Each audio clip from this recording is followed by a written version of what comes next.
All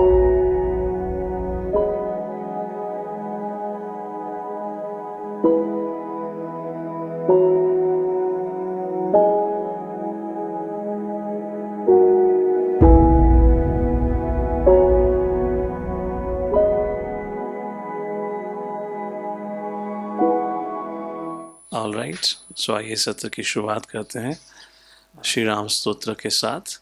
please repeat after me. रामाय रामभद्राय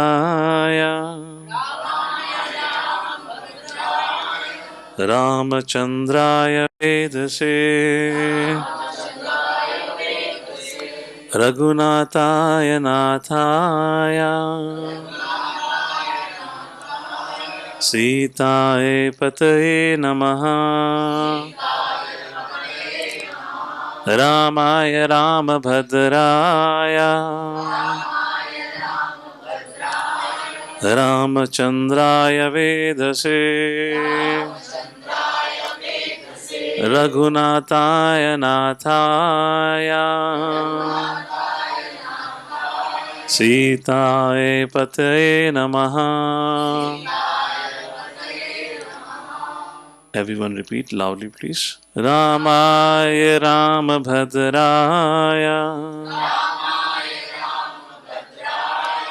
Ramachandraya Vedase Raghunathaya Nathaya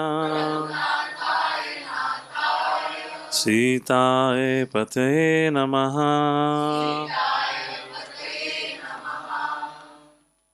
तो आइए शुरुआत करते हैं आज की सत्र से, शबरी की कहानी से। शबरी का जो पास्ट है उसकी ज़्यादा चर्चा नहीं की गई है। शबरी की कहानी की ज़्यादातर चर्चा होती है जब उसके विवाह का समय आया था। शबरी का जन्म एक शिकारी के परिवार में हुआ था।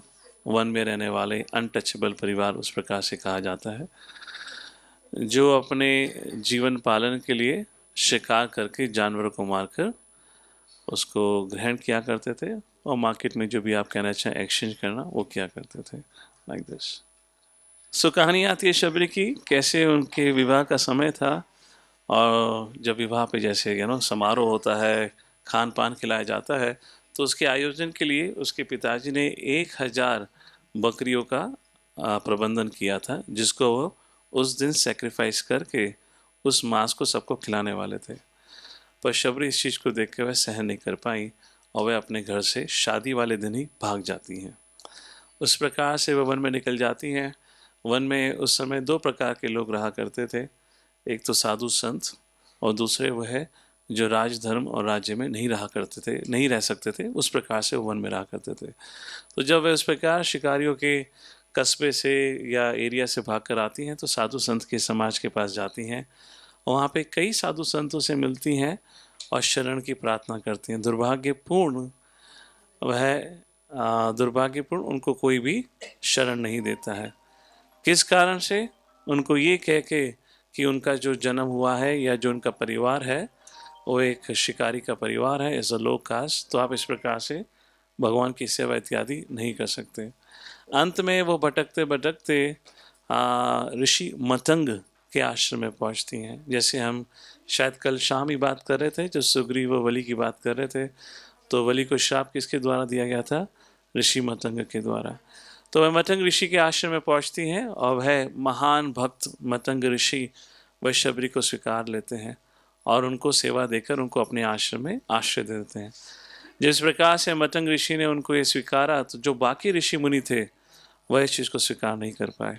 तो उन्होंने शबरी को तो एक प्रकार से आउटकास्ट घोषित करा ही हुआ था, साथ ही साथ उन्होंने मतंग ऋषि को भी आउटकास्ट घोषित कर दिया, ये कह के कि आपने कैसे इस लो कास्ट व्यक्ति को अपने आश्रम में जगह दी है, ये ब्राह्मणों का समाज इत्यादि है, ये करके ये सारी कहानी किष्किंधा के पास आती है। एक समय की बात है जब मतंग ऋषि काफ़ी वृद्ध हो जाते हैं, तो वो अपने अंतिम समय पे होते हैं और जब प्राण त्यागने का समय आता है तो शबरी को बुलाते हैं, कहते हैं कि अब मेरा अंतिम समय आ गया है, मैं जा रहा हूँ भगवान के धाम, आप कृपा करके यहाँ पे रुकिए और सेवा करिए।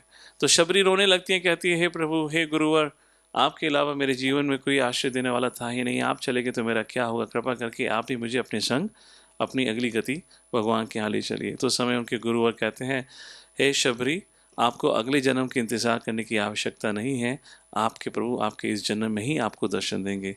आप रुकिए, आश्रम का देखभाल करिए, और स्वाभाविक रूप से कुछ समय के बाद आपको आपके प्रिय प्रभु राम के दर्शन स्वयं होंगे। उस प्रकार से शबरी वहीं रुककर, उस समाज के बीच रुककर जहाँ पे कोई भी उसको पसंद नहीं करता था, या एक प्रकार से कैस्टिज्म का आइडिया था, जो भी था, जो भी चीज़ सती परिस्थिति थी उस समय, उस प्रकार से शबरी वहाँ रहकर अपने गुरु की आज्ञा का पालन करके सेवा करने लगती है। और एक दिन की बात आती है, ये उस समय की बात है जब शबरी भी काफ़ी व्रत हो चुकी थी, तो वह तो उसी जगह जहाँ पे शबरी का आश्रम, अगर आप आज भी हम्पी जाएंगे तो वहाँ पे ये सारा स्थान उपलब्ध है, पंप सरोवर आज भी है। तो वह पंप सरोवर के पास जाती हैं जहाँ से सभी ऋषि मुनि जो अनेक अनेक आश्रम थे, अपने पीने के लिए, यज्ञ करने के लिए जल ग्रहण किया करते थे। तो वहाँ एक बड़ा लंबा दाढ़ी जटादार बालों वाला एक ऋषि बैठा हुआ था, और आंखें बंद करके उच्चारण तो मंत्रों का कर रहा था, पर पूर्णतः गलत उच्चारण कर रहा था, और उसका ध्यान मंत्रों में नहीं कहीं और ही था। आंखें बंद करके बैठा था। उधर शबरी आती है आश्रम की सफाई के लिए, कुछ पानी लेने के लिए। तो बेचारी वो वृद्ध थी, तो बैठ गई थी, और जैसे ही इस मुनि की आंखें खुलती हैं और जैसे ही वो शबरी का देखता है, तो उसको क्रोध आ जाता है कि अरे, ये तो ऋषि मुनि का पानी लेने का स्थान है, इससे हम यज्ञ करते हैं, ये औरत यहाँ क्या कर रही है। और क्रोध में आकर वह वहाँ एक बड़ा पत्थर उठाता है और शबरी की तरफ फेंकता है, जो शबरी के पैर पे लग जाता है। पैर पे लगने के कारण उसके पैर से खून निकल आता है, और खून की कुछ बूंदें उस पंप सरोवर में चली जाती हैं, पंपा सरोवर में, जिसके जाने के कारण वह पूरा का पूरा पानी, जो बिल्कुल स्वच्छ निर्मल पानी था, पूर्णतः लाल हो जाता है। लाल कहिए या डार्क ब्राउन, उस प्रकार से। और जैसे ही वो देखता है तो वो चीखने लगता है, अरे देखिए, इस औरत के कारण हमारा जो पानी था सारा दूषित हो गया है, और हाय हाय करके करने लगता है। इस समय शबरी बेचारी दुखी होकर वहाँ से चली जाती है, उसके पैर से अभी भी खून निकल रहा है। वो आश्रम में पहुँचती है। इस बीच में ऋषि मुनिवर जो भी थे वहाँ पे, साधु संत समाज, वो आके बहुत प्रयत्न करता है, हर प्रकार का यज्ञ करता है, पूजा पाठ करता है, मंत्र का उच्चारण करता है, जो भी भस्म राख डाल के प्रयत्न करता है कि उस पंप सरोवर का पानी शुद्ध हो जाए। कहीं भी किसी भी कारण शुद्ध नहीं होता। वह गंगा का जल लाते हैं, यमुना का जल लाते हैं, सभी तीर्थों के पानी को लेकर आते हैं, फिर भी स्वच्छ नहीं होता। तो फिर एक ऋषि और ने बताया कि देखिए, भगवान राम यहीं बराबर के वन में है, क्यों ना हम उनको लेकर आते हैं। ये तब की बात है जब मेरे ख्याल से माता सीता का अपहरण हो चुका है, उस समय की बात है, क्या किष्किंधा, राइट। सो ऑफकोर्स अपहरण हो चुका है करके, तो वह कुछ साधु वहाँ जाके भगवान राम और लक्ष्मण को लेकर आते हैं, और कहा गया कि अगर भगवान राम आकर इस पानी को छुएंगे तो पानी फिर निर्मल हो जाएगा। तो भगवान राम आते हैं, उनसे आग्रह किया जाता है कि प्रभु ऐसे ऐसे यहाँ पे ये स्थिति हुई है पाप कर्मों के कारण, कृपा करके इस दूषित पानी को स्वच्छ करिए, क्योंकि इस पानी के कारण ही हम यज्ञ कर पाते हैं, जो ब्राह्मणों का धर्म है, कृपा करके हमारी मदद करिए। तो भगवान राम उनके आग्रह को सुनकर अपने हाथ उस पानी में डालते हैं, फिर भी पानी स्वच्छ नहीं होता। तो ऋषि मुनि और कहते हैं कोई बात नहीं, आप अपने पैरों को डालिए, शायद आपके पैरों की धूली से स्वच्छ हो जाए। पैरों को डालते हैं, फिर भी साफ नहीं होता। फिर उन्होंने कहा हो सकता है आप इसमें स्नान करेंगे तो शुद्ध हो जाए, आप कृपा करके स्नान कर लीजिए। प्रभु राम उसमें स्नान भी कर लेते हैं, फिर भी साफ नहीं होता। तो एक मुनि में से एक ऋषि मुनि और बोलते हैं हो सकता है शायद आप इस पानी को कुल्ला करके इसमें डालेंगे दोबारा तो उससे स्वच्छ हो जाए। तो लक्ष्मण बोल पड़े, अरे तो बहुत ज़्यादा हो गया, अभी तो बहुत लिमिट हो गई। हाँ, अभी आप कह रहे हो कि इस दूषित पानी को प्रभु राम अपने मुंह में डालकर उसको कुल्ला करके करेंगे, ये तो बहुत ज़्यादा हो गया। तो ठीक है, वो बात नहीं हुई। तो तब राम जी ने पूछा कि ये पानी दूषित कैसे हुआ। तब उसमें से उस व्यक्ति ने बताया जिसने पत्थर फेंका था, उसकी अपनी ही सोच थी। उसने बताया कि ऐसे ऐसे शबरी के पैरों से खून की बूंदों के गिरने के कारण ये पानी दूषित हो गया है। तो तब प्रभु राम ने कहा शबरी, शबरी के पैरों का खून, अरे शबरी के पैरों का खून नहीं है, ये मेरे हृदय का खून है। ये जो बूंद यहाँ पर है, ये शबरी के शरीर से निकले हुए खून की बूंद नहीं है, ये मेरे हृदय से निकले हुए खून की बूंद है। ये जाइए, तुरंत शबरी को यहाँ लेकर आइए, केवल वही इस जल को स्वच्छ कर सकती है। तो उनमें से एक जो शिष्य थे वो शबरी को लेकर आते हैं, और जैसी शबरी वहाँ आती है, उनके पैरों की धूली जैसे ही उस पानी में पड़ती है, सबके सामने वह पानी पूर्णतः स्वच्छ हो जाता है। और तब उस समय भगवान राम कहते हैं कि जो शुद्ध भक्तों के विरुद्ध कोई पाप कर्म करता है उसको तो मैं भी उससे रक्षा नहीं कर सकता। और सारे के सारे ऋषि मुनि और हैरान हो जाते हैं, अरे ये क्या हुआ, ये कैसी स्थिति थी। और इसके बाद फिर शबरी, और जब शबरी को पता चलता है प्रभु राम आए हैं, उसके तो उत्साह की कोई कोई लिमिट ही नहीं थी, उसको मतलब नहीं था कौन समाज में क्या हो रहा है। और शबरी फिर आग्रह करती है कि प्रभु आप मेरे आश्रम में आइए। वो आश्रम में लेके जाती है और प्रभु राम से कहती है, प्रभु राम मैं ना जाने कितने सालों से आपका इंतजार कर रही थी, मेरे गुरु ने कहा था आप एक दिन आएंगे। मैं प्रतिदिन सुबह उठ के आश्रम को साफ किया करती थी, बेर तोड़ के लाती थी, सजा के रखती थी, सोच के कि आज जाएंगे, आज जाएंगे। आज इतने लंबे के वर्षों के बाद आए हैं, कृपा करके विराजिए। मैं आपको सबसे मीठे बेर खिलाना चाहती हूँ, वह बेर जो मैंने खुद टेस्टिफाई करे, मतलब जिसको मैंने खुद साबित किया है, और वो सब थे झूठे बेर। तो उस समय लक्ष्मण बोल पड़े प्रभु राम से, प्रभु राम ये तो गलत है, इस भक्त ने उसको खाकर आपको दिया है। तो प्रभु राम लक्ष्मण को देखते हुए कहते हैं, लक्ष्मण तुम भी स्वाद करो, बहुत मीठे हैं, आज तक इतने मीठे बेर मैंने कभी नहीं खाए। तो ये था प्रभु राम का शबरी के तंग व्यवहार, जो समाज के दृष्टिकोण में एक आउटकास्ट थी, जो उस समाज से आई थी जिसके समाज के सभी लोग शिकारी इस प्रकार से थे। इतने सब और अनेक अनेक भगवान राम के अलग अलग प्रकार के लोगों के संग व्यवहार करने के बावजूद कुछ लोग हैं जो भगवान में कमियां निकालते हैं। एनीवेज, दिस इज पत्रम पुष्पम फलम त्वयं शब्द, श्लोक जो भगवद गीता में भगवान कहते हैं, कुछ भी अगर मुझे प्रेम से अर्पण किया जाए मैं उसको स्वीकारता हूँ। Anyways, the point I was saying, भगवान राम की इतनी अलग अलग लीला होने के बावजूद और कैसे भगवान ने सभी के समक्ष प्रेममय या जिस प्रकार से व्यक्ति उनके संग संबंध बनाना चाहता था भगवान ने संबंध बनाया। फिर भी कुछ लोग भगवान राम को कहते हैं ही वॉज अ कास्टिस्ट, वह समाज में भेदभाव किया करते थे। तो आइए, ये उत्तराखंड 76 चैप्टर चौथा श्लोक है, जहाँ पे कहा गया है, भाषतस्तस्य शूद्रस्य खड्गं सूरीचरा प्रभं निष्कृष्य कोशादि विमलं शीशा इच्छेदरागवा। तो यहाँ चर्चा आती है कि शूद्र, एक शंबुक नाम का शूद्र था जिससे एक बार भगवान राम मिलने आए थे। उस कहानी का मैं उल्लेख अभी करूँगा। और जब वहाँ पे प्रभु राम आए तो उस शूद्र से कुछ प्रश्न उठाते हैं, और शूद्र से प्रश्न उठाते ही जब वो शूद्र उन प्रश्नों का उत्तर देता है तो भगवान राम उसको मृत्यु दंड दे देते हैं। और उस प्रकार की यहाँ बात आती है कि किस प्रकार से भगवान ने अपनी तलवार से उस शंबुक, उस शूद्र का, उसको मृत्यु दंड दिया। और इस चीज को देखकर लोग प्रश्न उठाते हैं, particularly this all political mindset, जो ये बताना चाहते हैं कि भगवान राम भी कैसे समाज में भेद किया करते। तो कहते हैं कि देखिए भगवान राम, आप जिनको उपासक या जिनको पूजते हैं, उस प्रभु राम ने भी किस प्रकार से समाज में भेदभाव देखा। So what is the actual story, क्या हुआ? भारी रूप से जो हुआ वो सही है, भारी रूप से यस, भगवान राम ने उस शूद्र का वध किया था। क्या शूद्र का वध इसलिए करा क्योंकि भगवान राम शूद्र से घृणा करते थे, शूद्र समाज से, या उसका कोई कारण था? कारण क्या था? स्टोरी इस प्रकार से आती है, वाल्मीकि रामायण में ही उसका उल्लेख आता है। एक दिन की बात है, प्रभु राम सभा में बैठे हुए थे, जिस प्रकार नागरिक आके राजा से उस समय मिला करते थे। तो एक ब्राह्मण देवता वहाँ भागे भागे आए और प्रभु राम के सामने रोने लगे, बोले अन्याय हो रहा है, अन्याय हो रहा है प्रभु राम, अन्याय हो रहा है। राम ने पूछा क्या हुआ? बोले आप जैसे राजन के होते हुए भी अकाल मृत्यु हो रही है। आज से पहले कभी भी ऐसा नहीं देखा गया कि पिता और माता के जीवित होते हुए भी पुत्र का निधन हो जाए।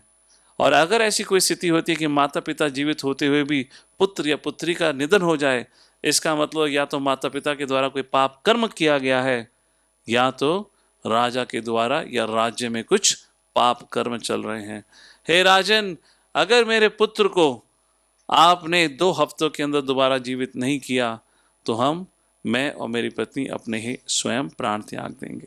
उस प्रकार से कहानी शुरू होती है। और कहानी, okay, I don't have the verses here, I was reading in Ramayana, fine. So कहानी किस प्रकार, तो क्या होता है जब उस पुत्र का निधन हो जाता है तो ब्राह्मण देवता रोने लगते हैं और कहते हैं अरे मैंने तो आज तक कोई किसी व्यक्ति को दुख नहीं पहुंचाया, किसी पे कठोर वचन नहीं बोले, किसी जीव हिंसा नहीं करी, मैंने कोई पाप कर्म नहीं करा, और ये विधान के खिलाफ है कि माता पिता के होते हुए भी बच्चों का निधन हो जाए। It's a very interesting concept. अभी हम हाल ही में शुक्रवार सुबह श्रीमद् भागवतम क्लास में निमित्त ज्ञान नाम की एक शाखा रही है विद्या की, उसके ऊपर चर्चा कर रहे थे। अभी just let me spend 60 second on the subject matter. आप में से कितने लोग हैं जिन्होंने बचपन में सुना होगा माता पिता से या अपने दादा दादी से, अगर लेफ्ट आई और left hand begins to tremble it's a sign of inauspiciousness? Please raise your hands. कितने लोगों ने सुना है? और इस प्रकार से अनेक अनेक चीज़ों को सुना होगा। तो श्रीमद् भागवतम के अंदर भी और शास्त्रों के अंदर ऐसे कई उल्लेख आते हैं। जैसे एक उल्लेख आता है जब धृतराष्ट्र का सर्वप्रथम वरिष्ठ पुत्र दुर्योधन का जन्म होने वाला था, उस समय भी विदुर जी वहाँ पे उस समय स्थिति को देखकर धृतराष्ट्र को ये बोलते हैं, हे धृतराष्ट्र, मैं देख सकता हूँ इस समय नेचर किस प्रकार से व्यवहार कर रही है। I can experience this bad omens. इसका इंडिकेशन है कि जो आपका संतान होने वाला है वो भविष्य में जाके इस राज्य के विनाश का कारण बनेगा। In other words there are lot of things about this subject matter. इसको निमित्त ज्ञान, हमारी संस्कृति में जब बच्चे गुरुकुल जाया करते थे उनको 64 कलाएं सिखाई जाती थी। उन 64 कलाओं में से ये 49th कला थी जहाँ हम कैसे भगवान के प्लान, भगवान की इच्छा को समझ सकते थे, किस प्रकार से प्रकृति व्यवहार किया करती थी। जैसे कि श्रीला प्रभुपाद जी एक कॉन्वर्जेशन में कहते हैं, अभी हाल ही में पुणे में बारिश हुई थी, right? Is it something that her winter में पुणे में बारिश होती है? And it's very interesting and I was looking at it. बारिश हुई तो क्यों हुई? आप कहेंगे इकोलॉजिकल इम्बैलेंस फलाना ठिकाना, ठीक है, वो that is a fact that happens. But निमित्त ज्ञान के अनुसार जनवरी और फरवरी के मौसम में और मंथ में, मास में अगर बारिश होती है, लंबी नहीं, सिर्फ 1 या 2 दिन, और देखो एग्जैक्टली 2 दिन की थी, आई have the direct reference, I was researching that, अगर 1 या 2 दिन बारिश होती है उसका अर्थ है कि उस देश का राजा बहुत पुण्य, is a very pious soul. उसका इंडिकेशन है कि उस देश का राजा, हिंदी में क्या कहेंगे, पुण्य, मतलब is a very pious soul, understand that, पुण्य आत्मा, is a very pious soul, is well written documented fact. I'm no Modi follower, I mean, I have no, मतलब he's a great man, I draw some inspiration, I'm not just promoting some political party here, I'm talking about the निमित्त ज्ञान। उस प्रकार से तो ये उसी प्रकार की चीज़ है। तो पहले एक ज्ञान हुआ करता था जिसके माध्यम से हम समझ सकते थे क्या प्रकृति या भगवान का इंडिकेशन है, और उस प्रकार लोग भगवान पे और निर्भर होना सीखा करते थे, ना कि बेफजूल का प्रयत्न करके जीवन में निराश। अगर देखा जाए आजकल व्यक्ति सब कुछ होने के बाद भी हमेशा निराश और दुखी रहता है। People don't accept the reality and truths of life. ठीक है, जब चतुर्मास उस समय 4 महीने बारिश का मौसम होता था, भगवान राम ने कहा सुग्रीव को, भाई 4 महीने बारिश का है, कुछ नहीं कर पाएंगे, शांत बैठो। Why do unnecessary struggle for life? आप प्रकृति के खिलाफ कुछ नहीं कर सकते। जो सच्चाई है उसको स्वीकारो and be happy, be content with the life, but our whole life goes in unnecessary struggle. Anyways, इस प्रकार से जो ज्ञान है वो लोगों को मदद करता था सच्चाई को स्वीकार करने के लिए, उस प्रकार से जीवन व्यतीत करने। अंत में उसका उद्देश्य यही था कि हम भगवान को समझ सकें और भगवान के प्रति प्रेम जागरूक कर सकें। एनीवेज, उस प्रकार से ब्राह्मण कहता है कि ये अगर होना, इसका साफ साफ इंडिकेशन है कि समाज में कुछ गलत हो रहा है, या तो मैं गलत कर रहा हूँ या राज्य में गलत हो रहा है। और अगर इस निमित्त ज्ञान के अनुसार से देखें फिर तो आप कहेंगे ना जाने आज संसार में कितना गलत हो रहा है। मौसम मौसम के अनुसार नहीं रह गया, सब कुछ उलट पुलट हो चुका है, ना जाने क्या क्या पाप कर्मों के कारण सब लोग, कभी भी कोई भी किसी की भी हत्या हो जाती है। कंस इतना क्रूर होने के बाद भी उसने कभी ये नहीं सोचा कि देवकी के पुत्र की, ये संतान की, उसकी गर्भ में ही हत्या कर देता हूँ। इतना तो कंस ने भी नहीं सोचा था, जो आज एक बड़ा कॉमन चीज़ हो गया है, क्या कहते हैं, abortion, a very common thing like that. Anyways, coming back to this, तो तो भगवान राम जब उसकी बात को सुनते हैं तो फिर वह अपने राज्य में एक प्रकार से निकल जाते हैं देखने के लिए क्या राज्य में कुछ गलत हो रहा है जिसके माध्यम से ये घटना घटी है। ये घटना घटी इसका मतलब राज्य में कहीं ना कहीं तो पाप कर्म हो रहा है। उस प्रकार से वे घूमते हुए एक जगह पे आते हैं जहाँ एक वृक्ष की शाखा से एक उल्टा लटका हुआ आदमी दिखाई देता है। वो उल्टा लटका हुआ था। राम जी पहुँचे, भैया ये उल्लू के वंशज में आया है, क्यों उल्टा लटका हुआ है। राम जी उससे पूछते हैं तो पता चलता है उसका नाम शंभुक था। उन्होंने पूछा राम जी ने, तुम क्या कर रहे हो? बोला मैं तपस्या कर रहा हूँ। तो ने कहा तो बड़ी जटिल तपस्या, क्यों तपस्या कर रहे हो? तो वो शंभु कहता है मेरी तपस्या का उद्देश्य है, शायद शास्त्र अध्ययन कर रहा था इत्यादि कुछ ये भी था। उद्देश्य है कि मैं इंद्र की गद्दी को अपनाना चाहता हूँ। I want to what you say dethrone Indra और उसकी गद्दी को स्वीकारना चाहता हूँ। जैसे ही इस प्रकार से शंभुक शूद्र ने कहा कि मैं राजा इंद्र को देवलोक से हरा के खुद राजन बनना चाहता हूँ, उसी समय भगवान राम ने उसका वध कर दिया। भगवान समझ गए इसी व्यक्ति के गलत मोटिवेशन होने के कारण इस राम राज्य में जो सब कुछ अच्छा चल रहा है ये ऊपर नीचे हो गया।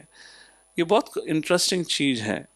हम लोग कई बार केवल व्यक्ति के एक्शंस को देखकर उनको जज कर लेते हैं।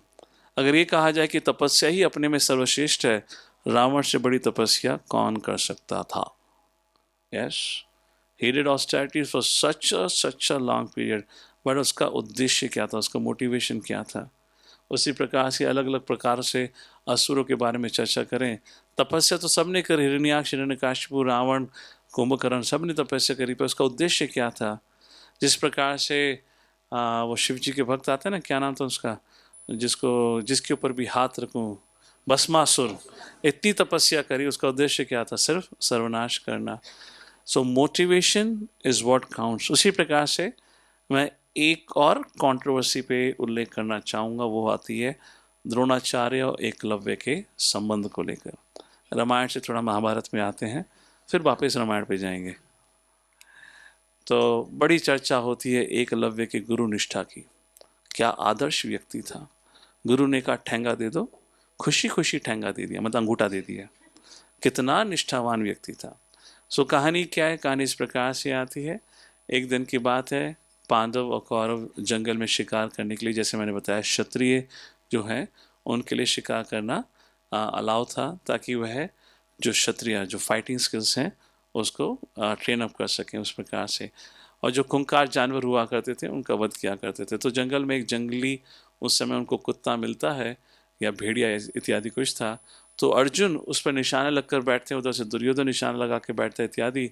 और वो बाढ़ छोड़ने ही वाले होते हैं, देखते ही देखते एक साथ 7 बाण, एक साथ 7 arrows came and they pierce the mouth of that animal.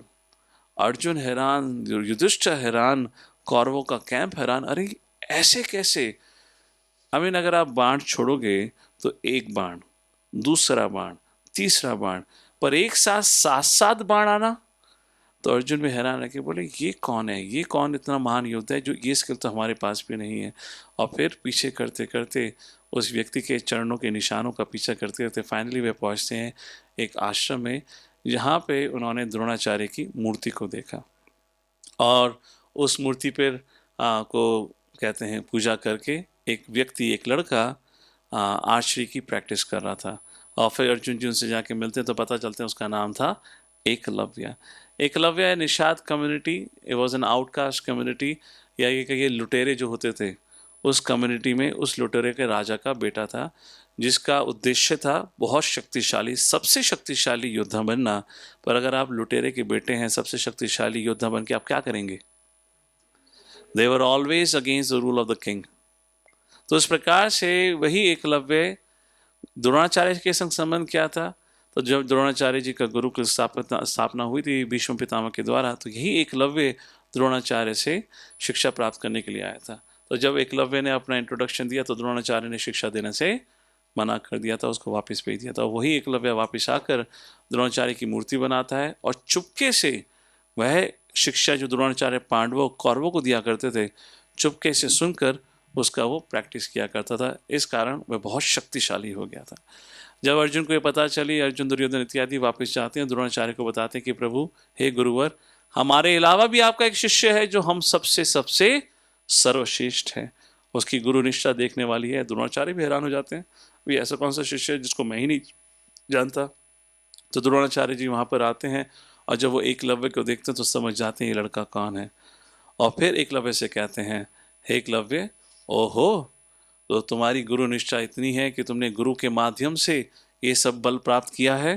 तो अगर गुरु के माध्यम से सब प्राप्त किया है तो आपको गुरु दक्षिणा देने का भी कर्तव्य या फर्ज निभाना पड़ेगा। तो एकलव्य ने कहा, यस गुरुवर, बोलिए, मैं आपको क्या दे सकता हूँ, मैं आपको सब कुछ दे सकता हूँ। I mean, what will Dronacharya do with the thumb of his student? What is the value of it? The only value is, अगर वो थंब ही चला गया तो वो धनुष बाण कैसे चलाएगा? क्यों? क्योंकि द्रोणाचार्य उस एकलव्य के मोटिवेशन को जानते थे कि वह किसी राजधर्म की स्थापना करने में नहीं, राजधर्म को खिलाफ उसका उपयोग करने वाला है। ये वही लोग हैं जो जरासंध की तरफ से जिन्होंने युद्ध लड़ा था, जो एक सही राजधर्म के खिलाफ थे। उस प्रकार से द्रोणाचार्य एकलव्य से उसका अंगूठा मांगते हैं। क्यों? क्योंकि मोटिवेशन सही नहीं था। इस प्रकार से कहानी आती है। इसी प्रकार से भगवान राम ने जब शंभु का वध किया, वे जानते थे कि उसका मोटिवेशन सही नहीं है। सोचिए, अगर आप just hypothetically imagine there is a plane and the plane is on fire, और वहाँ पर इज़ अ प्राइवेट प्लेन, और उस प्राइवेट प्लेन में सिर्फ 4 या 5 लोग ही हैं। उसमें एक बहुत बड़ा नेता है, एक बहुत बड़ा डॉक्टर है, एक साधारण आदमी भी हो सकता है, एक टीनेजर भी हो सकता है, और एक बेचारी सीधी सादी औरत जिसके हाथ में बस छोटा सा बच्चा है। अब आप सभी से प्रश्न उठाया जाए कि एक ही पैराशूट है, किसकी जान की रक्षा करनी चाहिए? पॉलिटिशियन की, देश का भला करेगा बेचारा, हाँ या ना? ओके। डॉक्टर की, बहुत महान डॉक्टर है, एक टीनेजर की, एक आर्मी में ऑफिसर की, या एक उस सीधी सादी औरत की जिसके हाथ में छोटा सा बालक है? आप किसको पैराशूट देना चाहेंगे? अबला नहीं, अबला कहते हैं ना, अबला औरत नहीं, सॉरी, अबला नारी, अबला नारी, which means helpless woman, right करके। अब हमारी कंडीशनिंग बड़ी इंटरेस्टिंग होती है। मैंने तो आज तक नहीं देखा नारी कभी हेल्पलेस रही है। सॉरी, हाँ, नो कमेंट्स अगेंस्ट। इतिहास में कोई उदाहरण नहीं है। इतिहास में उदाहरण सिर्फ यही है कि नारी ने दूसरों को हेल्पलेस कर दिया है। No, in the sense actually that's a feminine power, that's a feminine strength, by just the eye movement. What did Ramayana started with? Kekai, not even Kekai, mantra. There was a power of mantra, and then Kekai's power. You look at it. Mahabharat, from where it all started. Draupadi, तुम कोई भी युद्ध देख लो, background warrior सबसे ज्यादा forefront पे रहता है। So I mean, it's a very wrong understanding कि नारी कभी अबला रहती है। नारी जो समाज को जन्म देती है, how can you call that most powerful entity to be a helpless? वो हमारे समाज में शोषण के कारण उसको अबला बनाया गया है। I will come to mother Sita's controversy in a short while. Then you'll understand how in our culture ladies are respected and never abandoned. Anyways, coming to this point, तो आप सब कहते हैं कि हम उस नारी को पैराशूट देंगे जिसके हाथ में छोटा सा बच्चा है, उसका जान बचना चाहिए, इस प्रकार से। यस और नो? हाँ, आर्मी को, ठीक है, एक आर्मी के फॉलोअर हैं यहाँ पे, good. Anyone else? So how many of you say that lady with a small child should be given the parachute, her life should be saved? Please raise your hand. So maximum vote, democratic country, maximum vote goes to her. So let's give a parachute to her and her life is saved. 2 days later on you get a news, फलाना ढिकाना औरत Delhi airport पर उतरती है, वहाँ से presidential house, Rashtrapati Bhavan जाती है, और पता चलता है वो आत्मघाती टेररिस्ट थी। She blew herself along with the child, and along with that 100 security guards, many other members, important members of the society were killed. Now what will you think? We made a wrong choice. We made a wrong choice. तो इसलिए भगवान राम शंभु के खिलाफ नहीं थे, पर उसकी motivation, उसकी धारणा गलत थी जिसको भगवान राम समझ गए थे, इसलिए उसका वध हुआ। बहुत सारे उदाहरण आते हैं, जैसे कि बालकांड में उल्लेख आता है कि इस प्रकार से भगवान राम ने गुहा He was also an outcast. He was the king of the tribal community. और भगवान राम जब उससे मिलते हैं तो उसको आलिंगन करते हैं. शबरी का तो उल्लेख हम कर ही चुके हैं आरण्यकांड से. केवल यही नहीं, स्वयं भगवान भगवद गीता में भी कहते हैं, कृपा करके दोहराएं, समोहम सर्वभूतेषु ना मे द्वेष्वस्ति ना प्रिया ये भजन्ति तु मां भक्त्या मयि ते तेषु चापि अहम्. तो ये 9वें अध्याय का 29वां श्लोक है. भगवान कहते हैं समोहम सर्वभूतेषु, तो मैं तो हर व्यक्ति के, हर जीव के प्रति एक समान हूँ. जैसे कि सूर्य की किरणें कभी भेदभाव नहीं करती, ये एक अच्छा पॉलिटिशियन है या अच्छा नागरिक है या बुरा नागरिक है. The sunlight falls everywhere equally. Similarly भगवान की कृपा हर एक के पास प्राप्त होती है. कोई समझ लेता है, कोई उसको नहीं समझता. जिस प्रकार से कहने को वाली ने सुग्रीव के संग गलत किया था, परंतु वही वाली जब अपनी गलती को समझ जाता है, भगवान का दर्शन करते हुए उसने प्राण त्यागे थे. रावण को यह लाभ नहीं प्राप्त हुआ था. इस प्रकार से ये उल्लेख आता है. तो ये कहना भगवान राम कैस्टिस थे, ये एक गलत चीज़ है. Will come to it why people make all this kind of controversies. Let's go to the next controversy here because it's the last episode, so will cover 1 or 2 controversies more. दूसरा आता है कुछ सेकुलर फेमिनिस्ट. सेकुलर बड़ा ही गलत शब्द है, उसको atheist बदल देना चाहिए. ये सेकुलर का कैसे, सेकुलर शब्द का what is the actual meaning of secularism. मतलब समूहम सर्वभूतेषु, मतलब हम सभी धर्म को एक दृष्टिकोण से देखते हैं, हम सभी धर्म के प्रति रेस्पेक्ट रखते हैं. That is the actual meaning of secular. तो जो कहते हैं सेकुलर कॉन्स्टिट्यूशन है, हम सेकुलर भारत हैं, जो ये सेकुलरिज्म की बात करी जाती है जिसके बेसिस में हमारा कॉन्स्टिट्यूशन बना था, उसका अर्थ था कि हम सभी धर्म को एक दृष्टिकोण से रेस्पेक्ट देंगे. आज सेकुलरिज्म की भाषा केवल जो हमारा धर्म है, सनातन धर्म, उसकी आलोचना करने के लिए ही उपयोग होता है. That is not secularism. तो ये आज प्रकार की जो कुछ ऊटपटांग लोग हैं, उसमें प्रमुखता कुछ ladies, they raise this question, hue and cry, they make this hue and cry. अरे आपके प्रभु राम कैसे पूज्य हो सकते हैं, जिसने सीता जैसी औरत को अग्नि परीक्षा में ढकोल दिया, नहीं धक्का मार दिया, छौक दिया, like that. And only that, how can that Prabhu Ram, how can he disowned a pregnant woman. माता सीता गर्भवती थी जब भगवान राम लक्ष्मण को बुला के कहते हैं जाइए इनको वन में छोड़कर आ जाइए. And they make a too much hue and cry. I guess some of you might have seen in the debate shows. इस प्रकार के लोग प्रश्न उठाते हैं, ऐसा कैसे कर सकते हैं. आइए देखते हैं क्या कहा गया.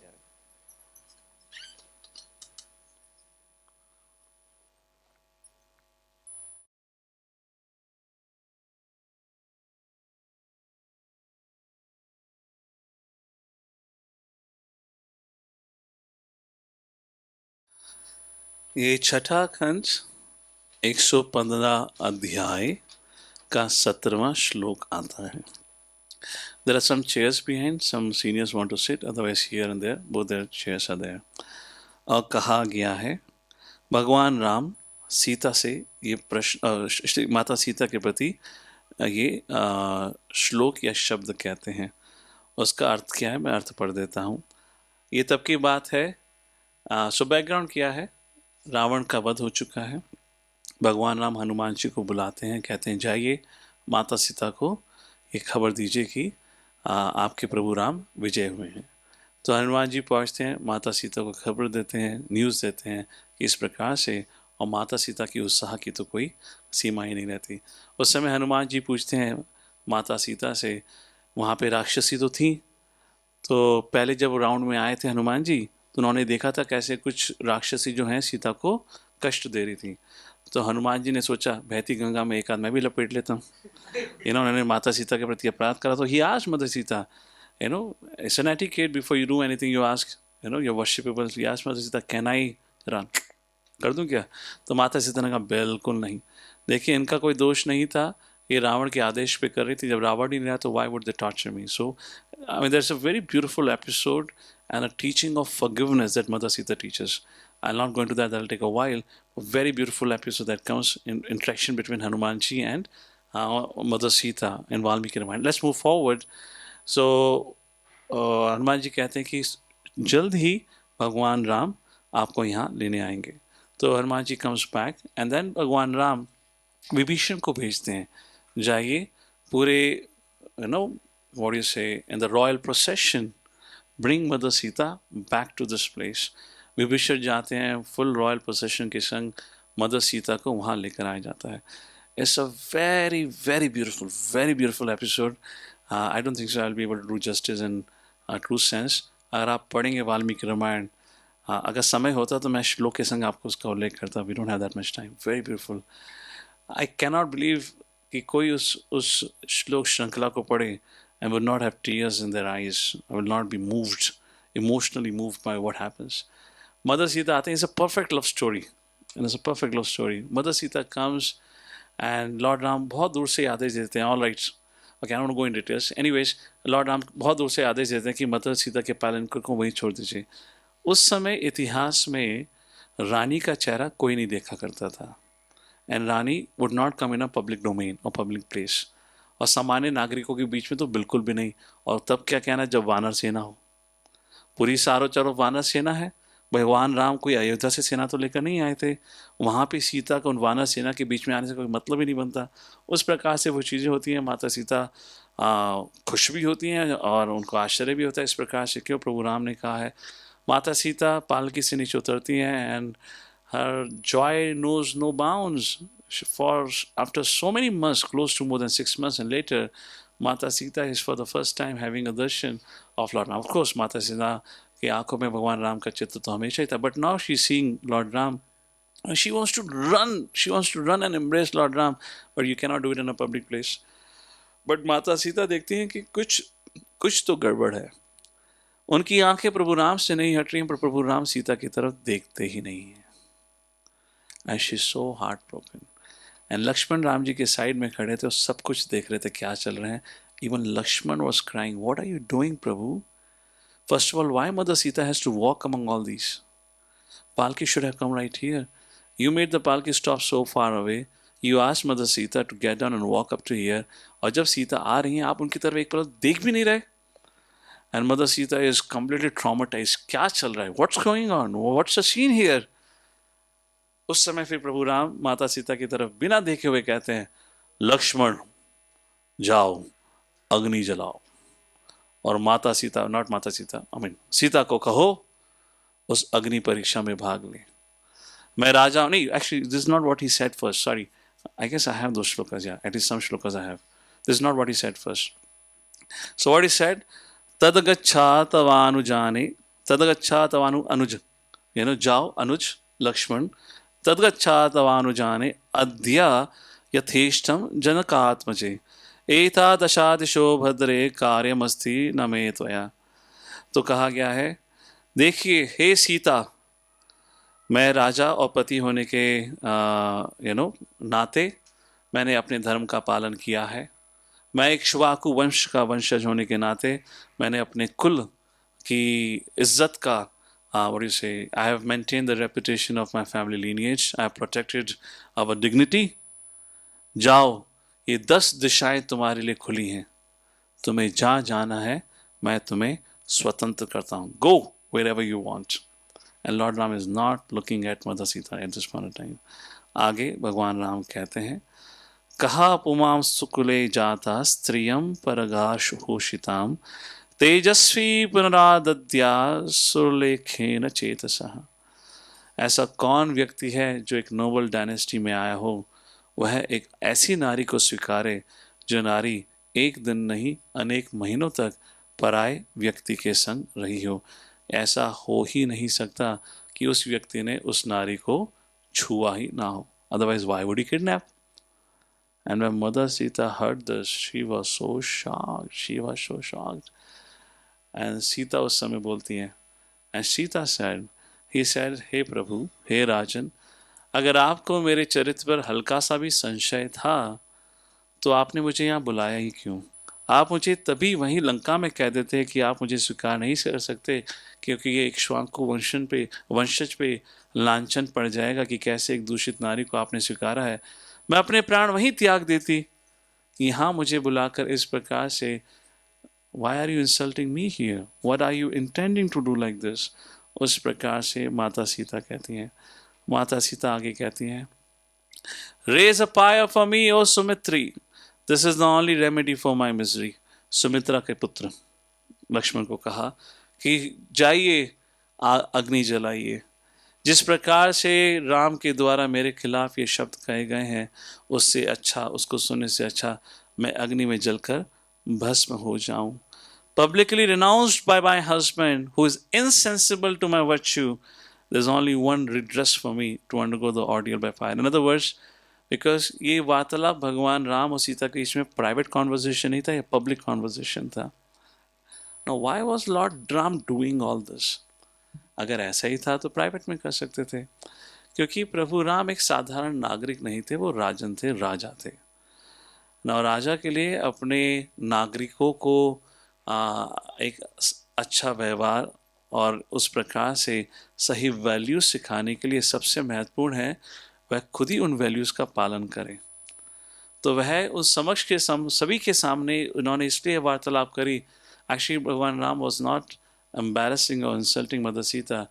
In a very short span of time, this whole act was done just to glorify Mother Sita. क्यों? भगवान राम तो भगवान है, वो जानते ही हैं.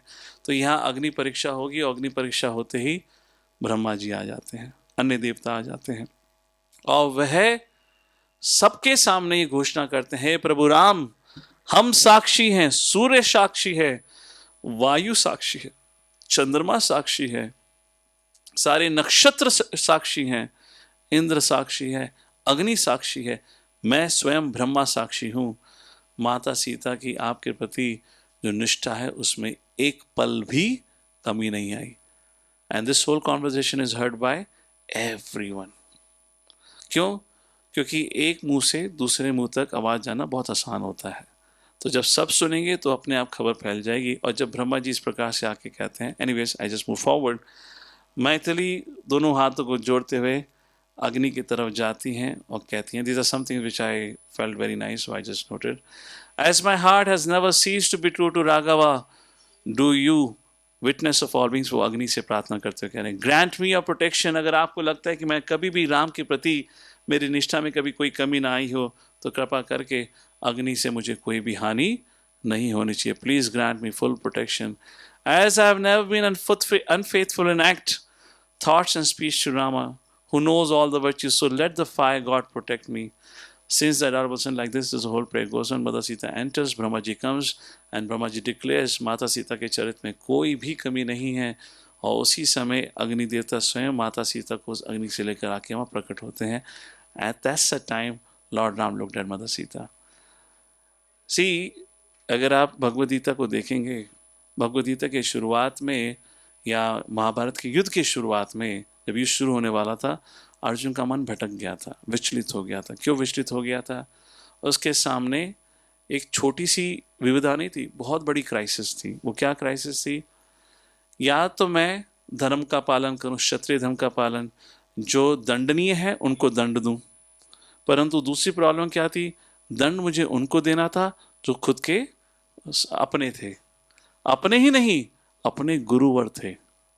अपने गुरु को दंड देना कि मैं कैसे कर सकता हूं? इसको कहा जाता है एथिकल क्राइसिस. और उसी प्रकार से प्रभु राम के सामने वो क्राइसिस थी.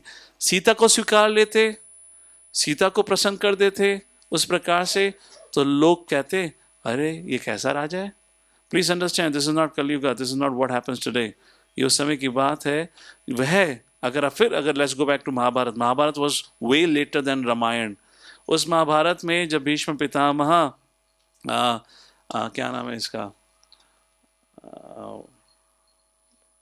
सत्यवती के पुत्रों की विवाह के लिए जब वे काशी जाते हैं तो काशी से स्वयंवर से 3 रानियों को लेकर आते हैं. अंबा, अंबिका, अंबालिका.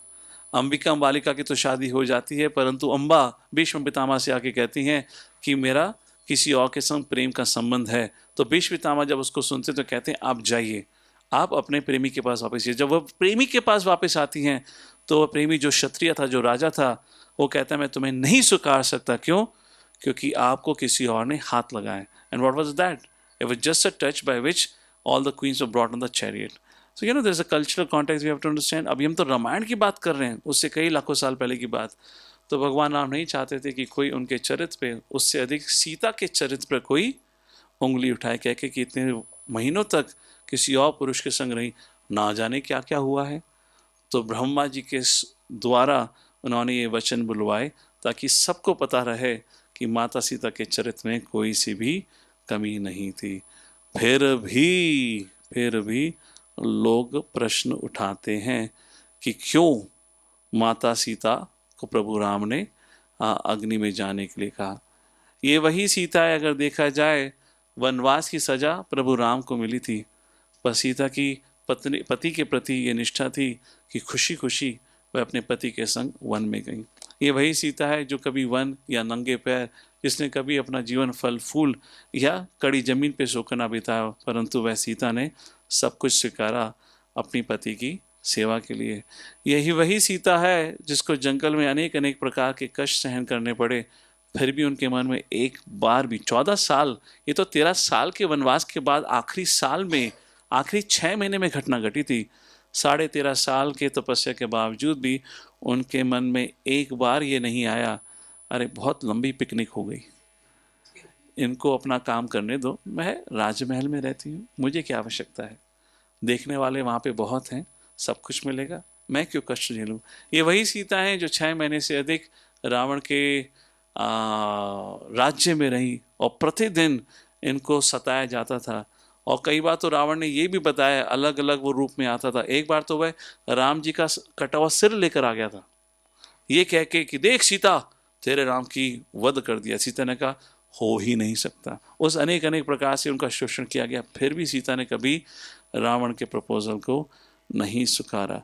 उस प्रकार से वही सीता जब उस अग्नि में जाती हैं तो लोगों के मन में ये सोचकर बड़ा दुख पहुंचता है कि प्रभु राम ने ऐसा क्यों किया। उसका सिर्फ एक ही कारण था, शायद मैंने कुछ लोग आगे ऐड करे हुए हैं। यस, या तो this is what Lord Ram says after अग्नि देवता ब्रिंग सीता आउटसाइड। क्या कहते हैं, छठे ही पर्व के 118वें अध्याय के 17 श्लोक हैं। तो भगवान राम बताते हैं मैंने सीता के संग क्यों करा। ये वाल्मीकि रामायण में सब कुछ लिखा हुआ है, परंतु क्या है शायद हम कभी पढ़ नहीं पाए, तो शायद हमें पूरा इतिहास नहीं पता होता।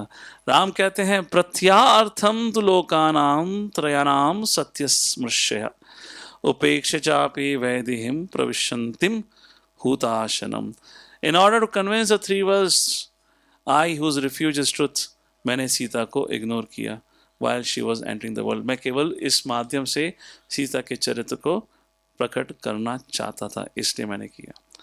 दूसरा जो प्रश्न राम जी के चरित्र को लेकर आता है वो है, लोग कहते हैं O lord Ram was a male chauvinist, Prabhu Ram ने अपनी पत्नी जो कि वह गर्भवती थी उसको त्याग दिया। ऐसा प्रभु राम कैसे कर सकते हैं, वो भी कब, just relying on a village gossip. क्या कहानी है, संक्षिप्त में कहानी यही है। उस समय क्या होता था, समाज को समझने के लिए कि समाज किस प्रकार से राजा का रेस्पेक्ट करता है, तो हर राजा अपना दूत या क्या कहते हैं स्पाई, क्या कहेंगे स्पाई को हिंदी में, गुप्तचर को समाज में नागरिकों के बीच में भेजते थे। तो उस प्रकार से एक गुप्तचर को पता सुनने को मिलता है कि कैसे एक, I believe was a washerman, उसकी पत्नी किसी कारणवश रात को घर नहीं आ पाती, तो जब अगले दिन आती है तो उसको कोसने लगता है, तुझे क्या लगता है मैं राम हूँ जो सीता के समान इतने समय तक बाहर रहने के बाद तुझे स्वीकार लूँगा, बिल्कुल नहीं, मुझे तुम पर कोई भरोसा नहीं है, निकल जाओ। तो इस प्रकार से वह गुप्तचर राम को आके जब ये खबर देते हैं तो राम का मन बड़ा ही दुखी हो जाता है। Again is an ethical crisis. Ethical crisis क्या है, मैं क्या करूं, मैं राज धर्म का पालन करूं या पति धर्म का। पति धर्म के अनुसार मुझे अपने पत्नी का साथ देना चाहिए, और राज धर्म के अनुसार अगर राज धर्म का पालन करना है तो मुझे एक ऐसा चरित्र प्रकट करना होगा जहाँ कोई भी व्यक्ति मेरे ऊपर कोई भी आलोचना या मेरे चरित्र पे कोई भी संशय ना कर सके। उस प्रकार से ये स्थिति बनती है। तो भगवान राम अंत में निर्णय लेते हैं, this is called ethical crisis. इसको समझना बहुत मुश्किल होता है, और भगवान निर्णय लेते हैं कि मुझे राजधर्म का पालन करना होगा। It's a big sacrifice. लोग को ये समझ नहीं आता कि वह प्रभु राम के लिए ही सबसे बड़ा सेक्रीफाइस था, सबसे बड़ा बलिदान था। वह ना जाने कितने कितने सालों के लिए, it is mention after this incident he ruled for 10,000 years. He never got married, although he had all the options. हमारे वैदिक संस्कृति के अनुसार विवाह संपन्न होने के बाद जब यज्ञ किया जाता है तो पुरुष विवाह में और यज्ञ में अकेला नहीं बैठ सकता। यज्ञ में पुरुष और पत्नी, पति और पत्नी को दोनों को साथ में बैठना होता है। यज्ञ संपन्न हो ही नहीं सकता। आप राजा हैं, राजा होने के नाते तो आपको जन कल्याण के लिए ना जाने कितने कितने यज्ञ करने पड़ेंगे।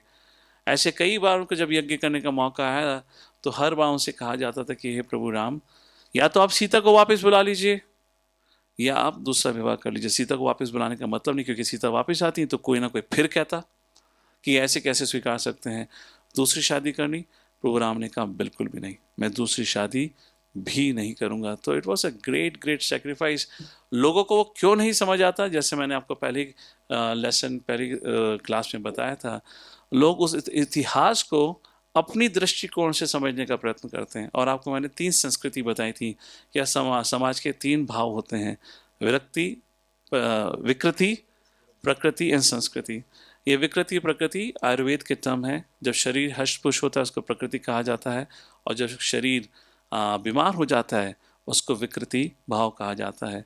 उसी प्रकार से जब समाज में व्यक्तियों की चेतना शोषण करने की होती है उसको विकृति कहा गया है। जो लोग सोचते हैं आप अपना जीवन जियो, मैं अपना जीवन जीऊँगा, सेल्फ सेंटर्ड लाइफ होती है, उसको प्रकृति कहा गया है। और जहाँ पे समाज का भाव दूसरों की प्रसन्नता के लिए, दूसरों की सेवा के लिए सेक्रीफाइस का होता है, उसको संस्कृति कहा गया है। और वही चीज़ प्रभु राम के लिए माता सीता को वन में भेजना, उस समय राजा के लिए, यहाँ तक कि आज तक हर व्यक्ति के लिए संतान होना बहुत महत्वपूर्ण होता है। और राजा के लिए संतान होना, पुत्र होना तो और भी अधिक महत्वपूर्ण है, क्योंकि उसका राज्य आगे चलेगा। जब प्रभु राम सीता को त्याग देते हैं, विवाह नहीं करने वाले, तो संतान होने का तो मतलब ही नहीं है। Can you imagine what a great sacrifice was for Ram to let mother Sita go, knowing very well she's pregnant. He could have said, okay, let's wait for another 3 months. Nothing doing. परंतु समाज के लोग ये समझ नहीं पाते, क्योंकि हम उस समाज में हैं जहाँ हम सबको त्याग देंगे, सब कुछ त्याग देंगे, पर अपने कंफर्ट और सुख को नहीं त्यागेंगे। But that time the संस्कृति was altogether different. इसलिए भगवान श्री कृष्ण भगवद गीता में कहते हैं, यद्यदाचरति श्रेष्ठ तत्तदेव तरो जनः सायत प्रमाणम कुरुते लोकस्य अनुवर्तते। जो समाज के लीडर्स होते हैं, जो उनके द्वारा करा जाता है वही समाज के सामान्य लोग उसी उदाहरण को फॉलो करते हैं। इसलिए लीडर बनना आसान चीज़ नहीं है, ये बहुत बहुत कठिन काम है। और देखा जाए हमारे समाज का बनावट ही इस प्रकार से होता है, समय के साथ हर कोई व्यक्ति किसी न किसी रूप में कुछ हद तक लीडर होता ही है। कहीं ना कहीं तो आप अपने माता पिता के लिए ही लीडर का उदाहरण प्रकट करते हैं। कई बार माता पिता कहते हैं हमारे बच्चे सुनते नहीं, तो मैं पूछता हूँ आप किसकी सुनते हैं? आपने किसी की सुनना दिखाया बच्चों को? आपने तो किसी की नहीं सुनी, और बच्चों से उम्मीद करते हैं वह आपकी सुने। क्या आप अपने माँ बाप की सुनते हैं? माँ बाप को बोलते हैं कुछ, तो आप अपने बच्चों के सामने ही माँ बाप से आर्ग्यूमेंट करते हैं, माँ बाप की नहीं सुन के करते हैं, तो बच्चे कहेंगे हमारा पिता ऐसा, हम क्या कहते हैं, बाप शेर बेटा बड़ा शेर सवा शेर सवा शेर, बड़ा शेर सवा शेर। So you know all that this thing. So like that, Lord Ram had to do that. So like this, हाँ, so क्या माता सीता को जब, so what's the story, long story, short story like this, Lakshman को बुलाते हैं। लक्ष्मण इसलिए वो बोला, यार ये छोटा भाई होना बहुत मुश्किल का काम है, कभी दोबारा नहीं आऊँगा, अगले रूप में अगले अवतार में बड़ा भाई बन के आऊँगा, तो बहुत मुश्किल काम कराता है। माता सीता को अग्नि भी चढ़ाओ तो मेरे को करना है, आग मुझे लगानी है, लकड़ी भी इकट्ठा करके मैं लाऊंगा, और फिर सीता को बोलूँगा आ जाओ चढ़ जाओ। आप सीता को वनवास छोड़ने जाना है, मुझे ही जाना है, ये बहुत गलत काम है। So when jokes apart, when Lord Ram called Lakshman, and when he told Lakshman, just couldn't believe, it was extremely emotional scene. Lakshman was crying. He said, how can you do this? Ram said, there's no alternative. He said, how do I tell Mother Sita? What do I tell Mother Sita? Then Lord Ram said, माता सीता काफ़ी समय से कह रही हैं कि हमें one से आए हुए बहुत लंबे साल हो गए। This is more than 10 years later का एपिसोड है। हमें वन से आए हुए काफ़ी समय हो गया है, आप मुझे फिर कभी वन में घुमाने के लिए लेके जाइए। तो आप माता सीता से कहिए कि प्रभु राम ने कहा है कि आप लक्ष्मण के संग आगे जाइए और प्रभु राम पीछे पीछे आएंगे. Like that, Lord Lakshman was, or like that, Lakshmanji was told to bring Mother Sita along with him to the forest. Lakshman जी लेकर जाते हैं माता सीता को, वन में पहुंचते हैं, और वन में पहुंचने के बाद वह जब उतरते हैं रथ से तो माता सीता देखनी what's next. And Lakshman is completely, how do I convey? Ram is not coming, and you ain't going back. This is where you stay hands forward. And looking at the expressions in the face and the eyes of Lakshman, Mother Sita understood. There's nothing going to be auspicious here. Mother Sita asked what happened. And Lakshman ने बताया कि ऐसे ऐसे प्रभु राम के द्वारा, राजा राम के द्वारा ये निर्णय लिया गया है कि आज के बाद आप वन में ही रहेंगे. Not even a single verse comes in Valmiki Ramayan जहाँ माता सीता ने राम को कोसा हो या कुछ ये कहा हो कि मेरे संग धोखा हुआ है, अन्याय हुआ है. Mother Sita was extremely pained. Now pained just for the fact that she will not get to see Lord Ram ever again. Pained because of that, not that her love for Lord Ram faded, not at all. And knowing that very well what my husband or what my Prabhu stands for, भगवान राम का चरित्र कैसा है, तो उनको अपने पत्थर और मन पे पत्थर रखकर उसको स्वीकारना पड़ा. उस प्रकार से तो एक बार भी वह चीज़ नहीं आती. दूसरा, माता सीता को अबंडन नहीं करा गया था, उनको कहीं छोड़ा नहीं गया था. ऐसा नहीं था कि माता सीता को फिर अपने पालन पोषण के लिए कहीं जॉब ढूंढने की आवश्यकता थी इत्यादि इत्यादि. उनको वाल्मीकि आश्रम जो कानपुर के नज़दीक बिठूर में है, वाल्मीकि आश्रम के समीप छोड़ा गया था. उनको बताया गया था वाल्मीकि आश्रम में शरण लेने के लिए, जहाँ पे उनकी पूरी देखभाल वाल्मीकि जी के द्वारा ही किया गया था. तो mother Sita was sent to Valmiki's ashram और माता सीता को लक्ष्मण के साथ भेजा गया था. Sita's life in the forest was not like that of a single mother in today's society, जहाँ उनको अपने पालन पोषण के लिए परिश्रम करना पड़ता है. और दूसरा, प्रभु राम ने सीता को अगर वन भेजा भी, पर उनके प्रेम में कोई कमी नहीं आई. Prabhu Ram continue to love mother Sita. और जैसे मैंने उदाहरण बताया, सोने की मूर्ति बनाकर उस प्रकार से प्रभु राम ने यज्ञ संपन्न करे. उन्होंने दूसरा विवाह कभी भी नहीं किया. ये उस समय की बात है, या ये कहिए राम के पिता दशरथ, उनकी स्वयं अनेक अनेक रानियाँ थी. 3 तो हम प्रमुख जानते ही हैं, उसके अलावा भी अनेक रानियाँ थी. उसका अलग कारण था, परशुराम जी के भय से उनको अनेक विवाह करने पड़े. और उस संस्कृति में जिस समय राजा की अनेक रानियाँ हुआ करती थी, ये बहुत कॉमन सी चीज़ थी. एक राजा की एक पत्नी होना वॉज अनहर्ड एंड अनकॉमन. उस समय भी प्रभु राम ने कभी भी किसी दूसरी पत्नी को नहीं स्वीकारा. सो कारण क्या था ये सब? प्रभु राम, कहा जाता है ना, मर्यादा पुरुषोत्तम. उस चीज़ को स्थापित करने के लिए, एग्जाम्पल सेट करने के लिए उन्होंने अपने हितों का बलिदान दिया. इसलिए हमने आपको सबसे पहले सत्र में यही कहा था, कभी भी आप इतिहास पढ़ें तो सबसे पहले उसके कॉन्टेक्स्ट को समझें. वो जो कहानी है वो आपको क्या सिखाना चाहती है. महाभारत सिखाती है प्रैक्टिकल लिविंग, रामायण सिखाती है ड्यूटी और सैक्रिफाइस. साथ ही साथ उस समय के इतिहास को समझने के लिए what was the cultural values, what was the value system, किस प्रकार का वैल्यू सिस्टम था, उसको समझना चाहिए. और कभी गलती नहीं करनी चाहिए कि इतिहास को हम आज के दृष्टिकोण से समझने का प्रयत्न करें. तो ये जो लोग जो राम के चरित्र या रामायण को लेकर अलग अलग उसमें प्रश्न उठाते हैं, ये वही लोग हैं जो आज की सोच को भगवान राम या उस कल्चर पे थोपने का प्रयत्न कर रहे हैं. And in my understanding, I don't think so even they wish that. There are some people who just want to find fault. It's not that they are trying to see that. वो कुछ हो सकते हैं, कुछ लोग होंगे, पर ज़्यादातर लोग जो इस प्रकार की खबरें लेकर आते हैं, it's just they want to prove that lord Ram or Sanatan Dharma has no value like that. So let's come to the last part of our discussion, is about worldwide influence of Ramayana. Let's do that quickly. Let's take a look at it. So अभी तक हम south east Asian countries cover कर चुके हैं. Thailand, Burma, Cambodia, Laos, Malaysia, Philippines, Indonesia, Japan. संक्षिप्त में हमने इनके बारे में देखा. और मैं आपको फिर एक बार दोहरा रहा हूँ, ये सब इतिहास जो हमें पता है, जो भी मैंने अपनी रिसर्च में खोजा है, वो 1000 साल के अंदर का है. 1000 साल से पहले की चीज़ें कुछ भी उपलब्ध नहीं है. No documented evidences are available from anywhere. सिर्फ उसका एक ही कारण है.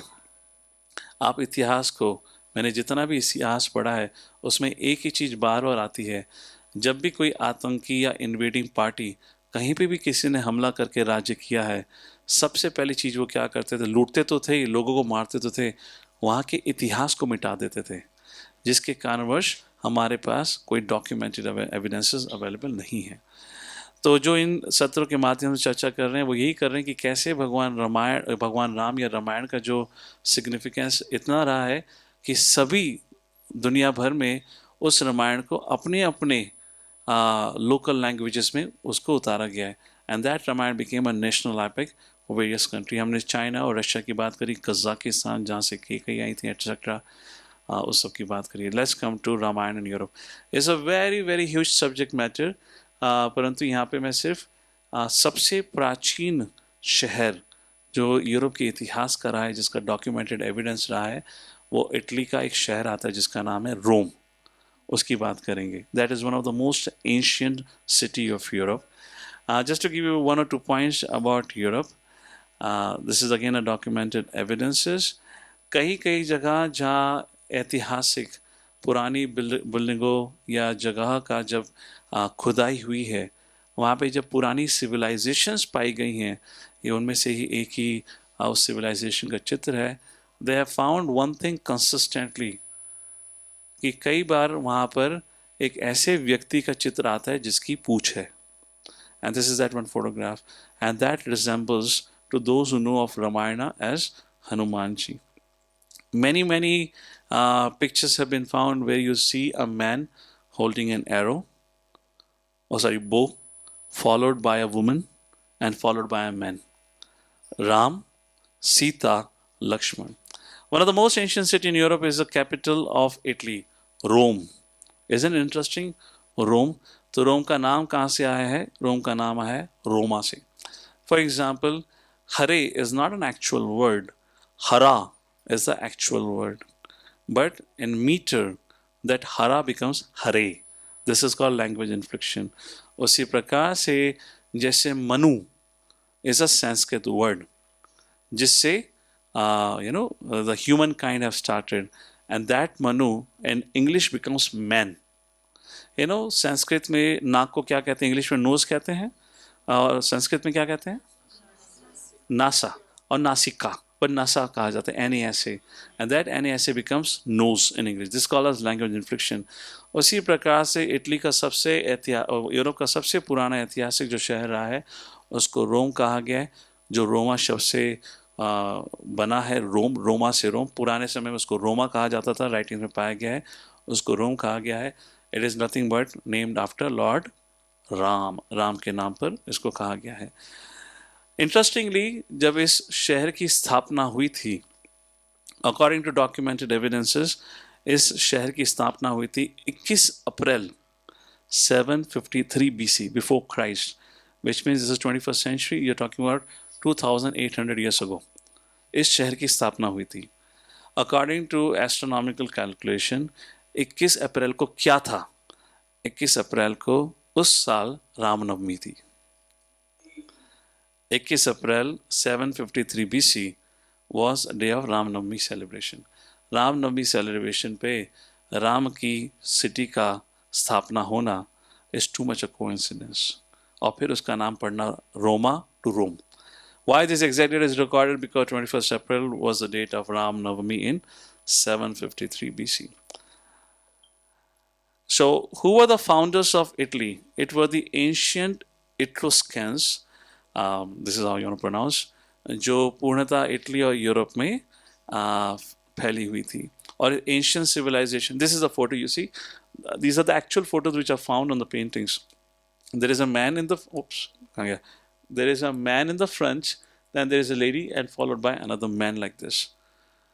In Italy, when excavation were carried out in the remains of this civilization, तो पुराने जब घर मिले तो उन घरों पे एक peculiar kind of painting was found.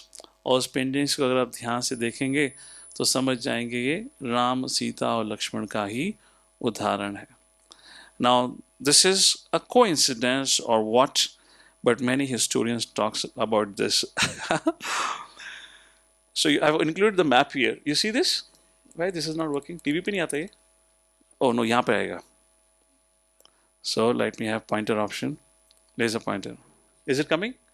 So this is Rome, huh? Rama का, भगवान राम का capital.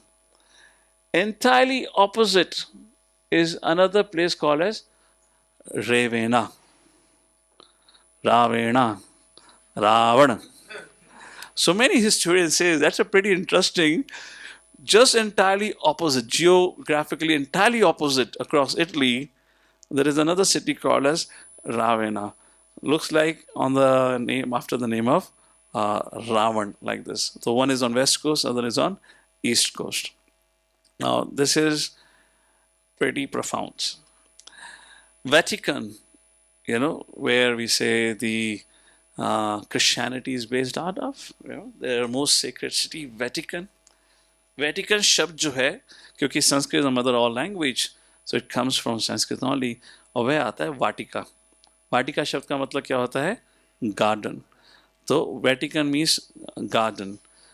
वैदिक कल्चर और रिलीजियस सेंटर इन, तो वाटिका केवल एक गार्डन नहीं, would generally include to something called as a religious center, place of some cultural activity. During excavation, ये अब से कुछ 10 साल पहले की बात है, 10-12 साल की पहले की बात, you can go and google it out.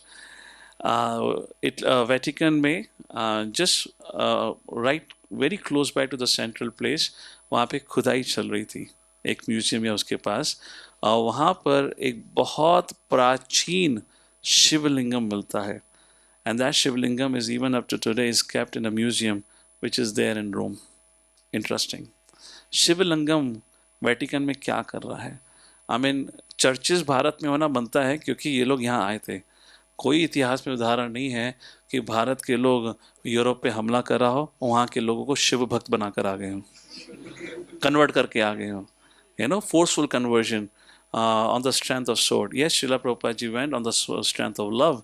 He transformed people, but he didn't convert it. ऐसा नहीं उनके पासपोर्ट आप क्रिश्चियन से हिंदू हो गए हो. They're still what they are, but they have accepted our culture and civilization because we didn't have any culture of converting people like this.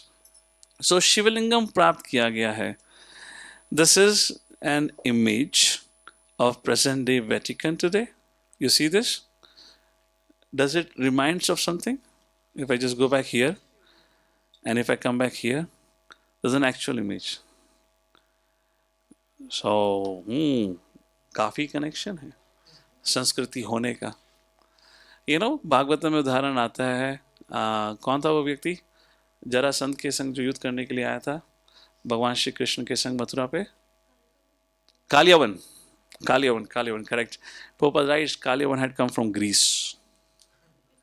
Prabhupada writes Kaliyavan had come from Greece. Malechas and Yavanas like this. So this was a little bit of Europe. Let's move forward to Ramayana in America and Africa. So this is interesting. This is actually a coin which was discovered again through one of the digging. What does it look like? What do you see?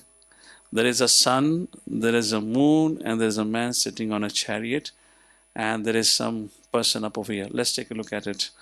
There's many things here. हम बात कर चुके हैं. हमें सिखाया जाता है कि कोलंबस के द्वारा अमेरिका की खोज हुई और वास्को ड गामा के द्वारा भारत की खोज हुई. और भारत की खोज वास्को ड गामा ने तब करी जब गुजराती उस वास्को ड गामा को भारत लेकर आए. और फिर कहा जाता है वास्को ड गामा ने गुजराती और भारत की खोज करी. I mean when I read this history now, it's just so amazing. मतलब कुछ सिर पैर है ही नहीं, कुछ सिर पैर नहीं है. जैसे मैं आपको पहले बता रहा था, 1492 में कोलंबस पहुंचे, सबसे पहले पहुंचे the group of islands in the southern part of the America, what he called as West Indies, and then he entered the mainland, he called red Indians. और उसके 400 साल के बाद 1848 में हमें बताया गया हम इंडियंस हैं. मतलब हम इंडियन इसलिए क्योंकि इंडस वैली सिविलाइजेशन थी. तो कनेक्शन क्या है? कुछ भी इतिहास सिखा रखा है करके. एनीवेज, सो मैं यहाँ क्या बताना चाहता था श्री राम के बारे में, as it never existed. There is a book I have put in my historical notes here. I read out. There's a book by the name of A.D. Sorry, the book is by the name of Human Species and is by a scientist जिसका नाम केवल भगवान ही पुकार सकते हैं, बड़ा ही complicated है. ADEQNATREFAGES. मैं स्पेल कर सकता हूँ, प्रोनाउंस आप कर लेना. क्या है ये? सम AD टूटा फूटा. So he says that Chinese people were aware about the American continent.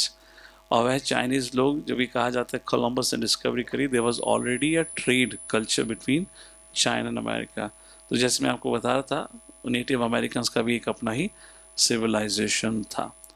Shri Ram in America. This is another interesting picture. This is from the museum in South America. सो जो ये साउथ अमेरिका रहा है, पर्टिकुलरली मैक्सिको, आई मीन मैं तो कहूँगा north America से ज़्यादा अगर मौके मिले तो साउथ अमेरिका घूम के आएगा. When Srila Prabhupada ji went to Mexico, how many of you have been to America? कोई अमेरिका गया? Okay, some of you have been to America. You know, when I reached for the first time to America, तो थोड़ा गड़बड़ हो गया था. मैं बड़ा कॉन्फिडेंस था कि मैंने कहा कोई बात नहीं, देखेंगे. तो फर्स्ट इंटरनेशनल फ्लाइट थी, तो मेरे को पहले से ही पसंद नहीं था कि मैं अपने संग कुछ खाना पीना लेके जाऊँ. My mother was forcing me, but I didn't carry any food. And जब मैं प्लेन में गया तो वो प्लेन में वो कहते तो ताज का सर्विंग हो रहा है, पर ठंडा सर्विंग, तो मैंने कुछ खाया नहीं. तो करीबन 24 घंटे के बाद मैं अमेरिका पहुंचा. जब मेरा होस्ट मुझे रिसीव करने के लिए आया तो उसने पूछा कैसे हो. मैंने कहा सब ठीक है, पर बहुत भूख लगी है भाई. 24 घंटे से कुछ खाया नहीं है. You know. So he said all right, so what will you eat. मैंने कहा देखो भाई, मैं तो प्योर वेजिटेरियन हूँ, कुछ वेजिटेरियन मिलेगा. बोला हाँ. तुझे राजमा पसंद है? मैंने कहा हाँ. तुझे राजमा पराठा और चावल खाने को मिलेगा तो जमेगा? मैंने कहा यार इससे बढ़िया क्या है. तो मुझे वो मैक्सिकन रेस्टोरेंट लेकर गया था जहाँ burrito, if you know burrito, is it available in India also ना. पैसा मत खर्च करना, घर पे बना के खा लो. बरीटो पता है क्या होता है? बड़ा सा वो मैदे की रोटी होती है, उसमें चावल डाल देते हैं, उसमें राजमा डाल देते हैं, उसमें हरी सॉस डाल देते हैं, लाल सॉस डाल देते हैं, पास्ता सॉस डाल देते हैं, और उसको मिक्स भी नहीं करते, एक के बाद करते हैं. तो जब उन्होंने बरीटो बना के दिया, यार मैं देसी आदमी पहली बार गया था, तो मैं समझ जाता खाऊं कैसे यार ये. मैंने कहा इनका सर्विंग का स्टाइल बहुत बढ़िया है. तो मैंने उसको अनरैप करा, पूरे बरीटो को खोला, चावल अलग करे, राजमा अलग करा, पराठा निकाला, राजमे से पराठा खाया. फिर मैं गया उसके बाद दोबारा, मैंने कहा राजमा खत्म हो गया, दोबारा मिलेगा क्या.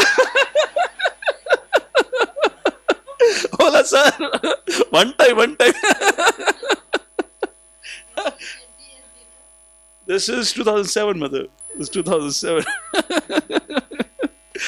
So anyways, why did I came to this burrito example is when Srila Prabhupada ji went to Mexico. I have had many friends from Mexico.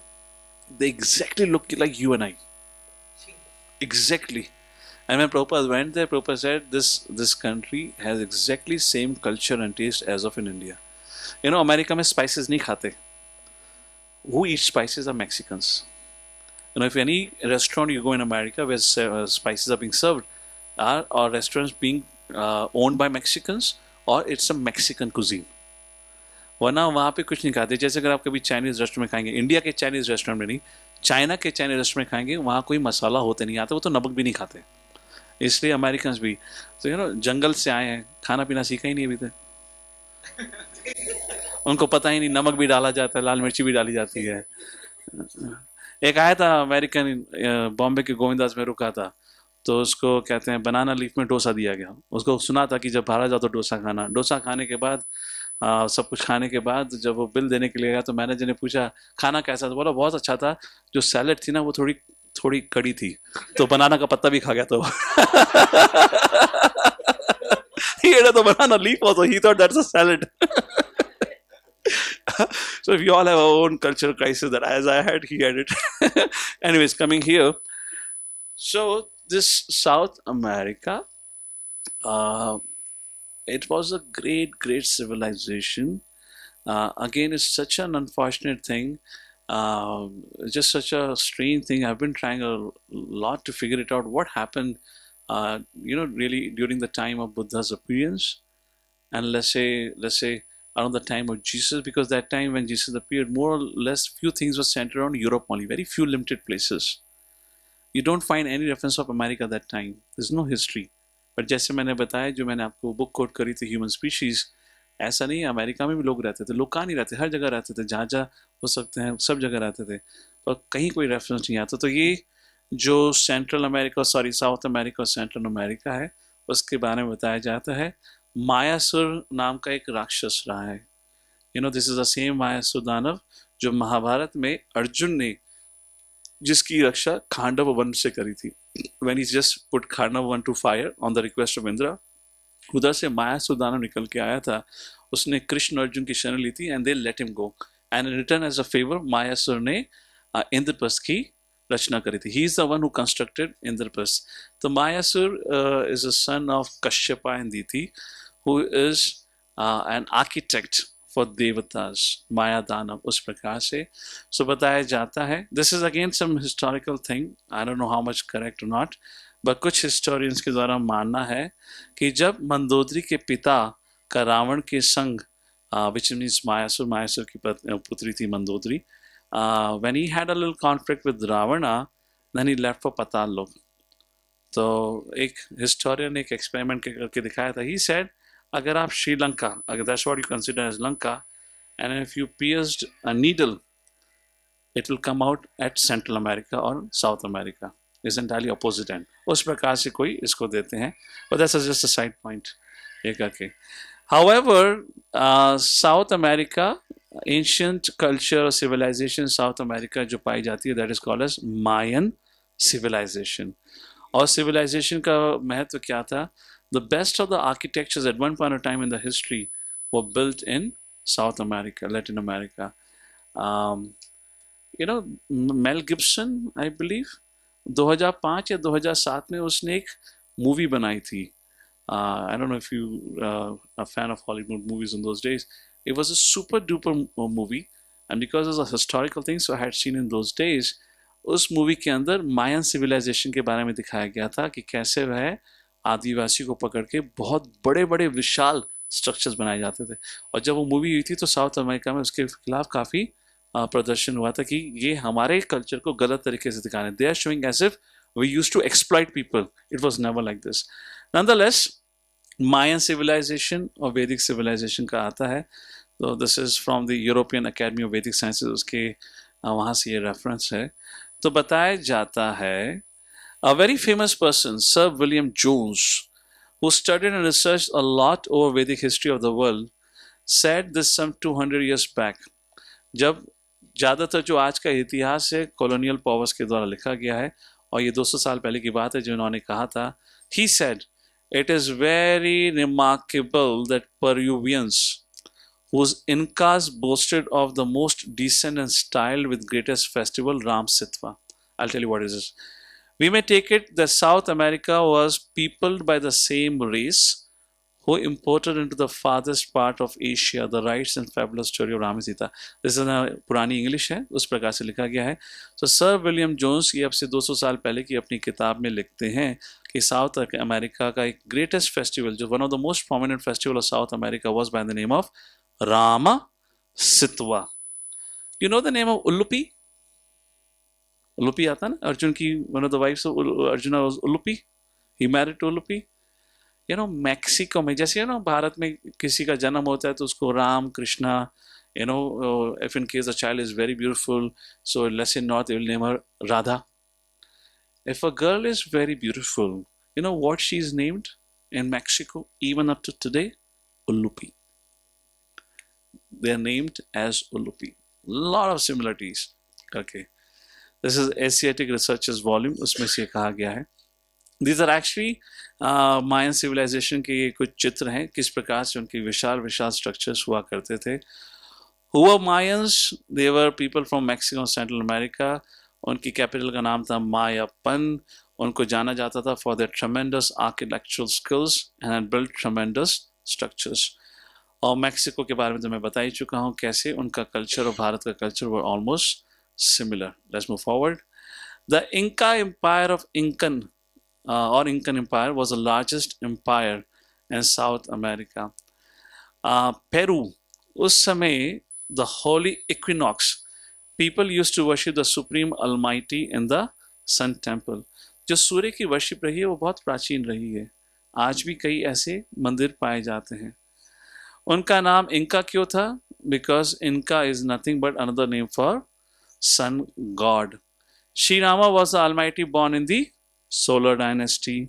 So he's oftenly called in that culture as Inca Kula Talaka.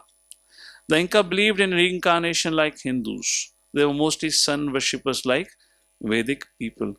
आज मकर संक्रांति है, कल है, कल Makar Sankranti. Time permits, I'll tell you the history of Makar Sankranti, not in context of ours, but in relation to the appearance of Jesus Christ. Not appearance of Jesus Christ, but in relation to the celebration of 25th December. What is it called as? Christmas. What is Christmas?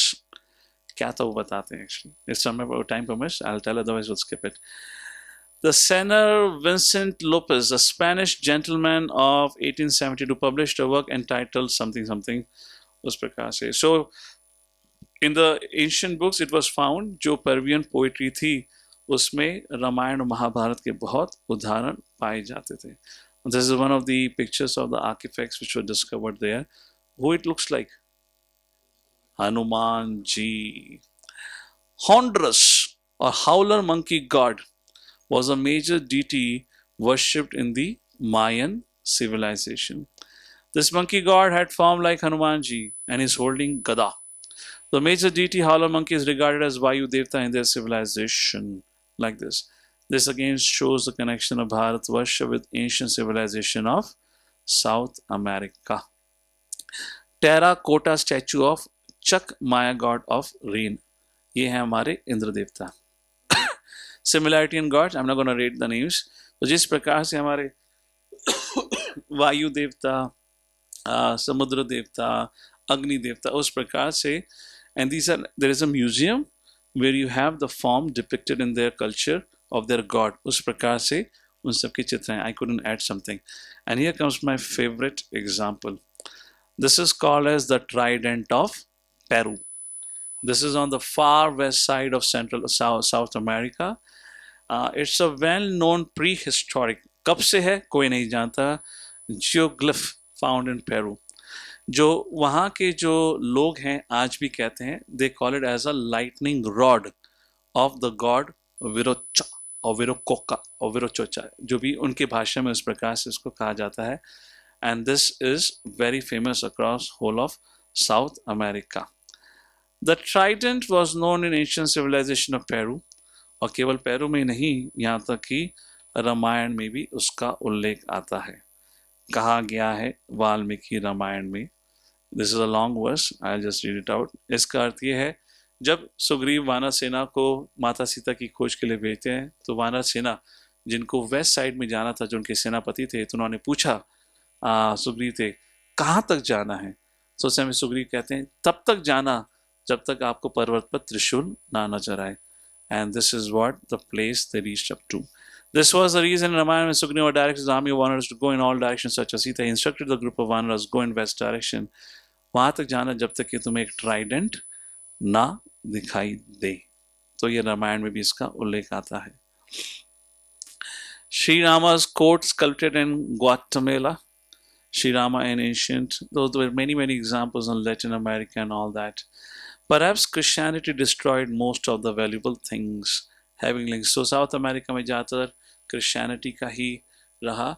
And as usual, जैसे मैंने बताया, Abrahamic traditions के द्वारा उनका एक जो बहुत prominent tradition रहा, विध्वंस करो.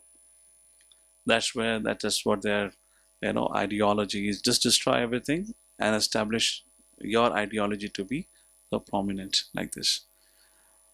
So this is Lava Kush ki baat aati hai. There are many. Let's move forward. We'll come quickly to Africa and Middle East. Many examples. I'm just quoting few examples. Just like in Thailand, जब 1347 में उसकी capital Ayodhya का निर्माण हुआ था, तो हम बात कर रहे थे कि कैसे आज तक जो राजाओं की परंपरा रही है, राजा 1, राजा 2, राजा 3, सॉरी राम 1, राम 2, राम 3, उस प्रकार से राजाओं ने अपने आप को संबोधित किया है. It's a very interesting story. This is a gentleman, a king. This is back in 1980s when Haile Selassie, the emperor of Ethiopia, when he was gifted a copy of Ramayana by a visiting Indian sannyasi. He's a gentleman, इसका एक Indian सन्यासी से मिलना हुआ, and he gifted him a copy of Ramayana. So this king smiled and he said, "Oh, we are descendants of Lord Ram." He didn't say we know Lord Ram. He said, "We are descendants of Lord Ram." What does it mean? And then this king explains. He said, the Ethiopians are also called as Kushites. We are coming from the son of Kush. We are the Vanshaj of Kusha. And this country is called as Kushadweep. And now we call it as it to be Ethiopians, like this. Moving forward, Ethiopians admit their ancestors as Kush, and they quote the biblical story of Kush being a son of Ham. Interestingly Bible के अंदर भी राम का शब्द आता है. This is not exactly in Bible, this is the further versions of I believe in Andrew, और I have the reference, I tell you, जहाँ पर बताया है believe in the words of Rama, like the references. We have holy month of Ramazan. In the Middle East we have Ram Allah, like this. बहुत सारे connections आते हैं. और हराम, isn't interesting? हराम, हे राम, शब्दों की कमी नहीं है. हराम. So phonetic misnomer for Ram उस प्रकार से. Let's move forward. Let's come to Sri Ram in Africa. Egypt derives its name from Ajapati, a name of one of Lord Rama's forefathers. Even the various legends in Egypt contain references to Dashrath, the father of Ram. Thus, even 5,000 kilometers away, Lord Ram or Ramayana. Actually, हमारी संस्कृति के अनुसार पहले जब राम का राज्य था तो Ayodhya used to be capital. Mahabharat की बात करी जाए तो समय जो हस्तिनापुर थी, दैट वाज द कैपिटल.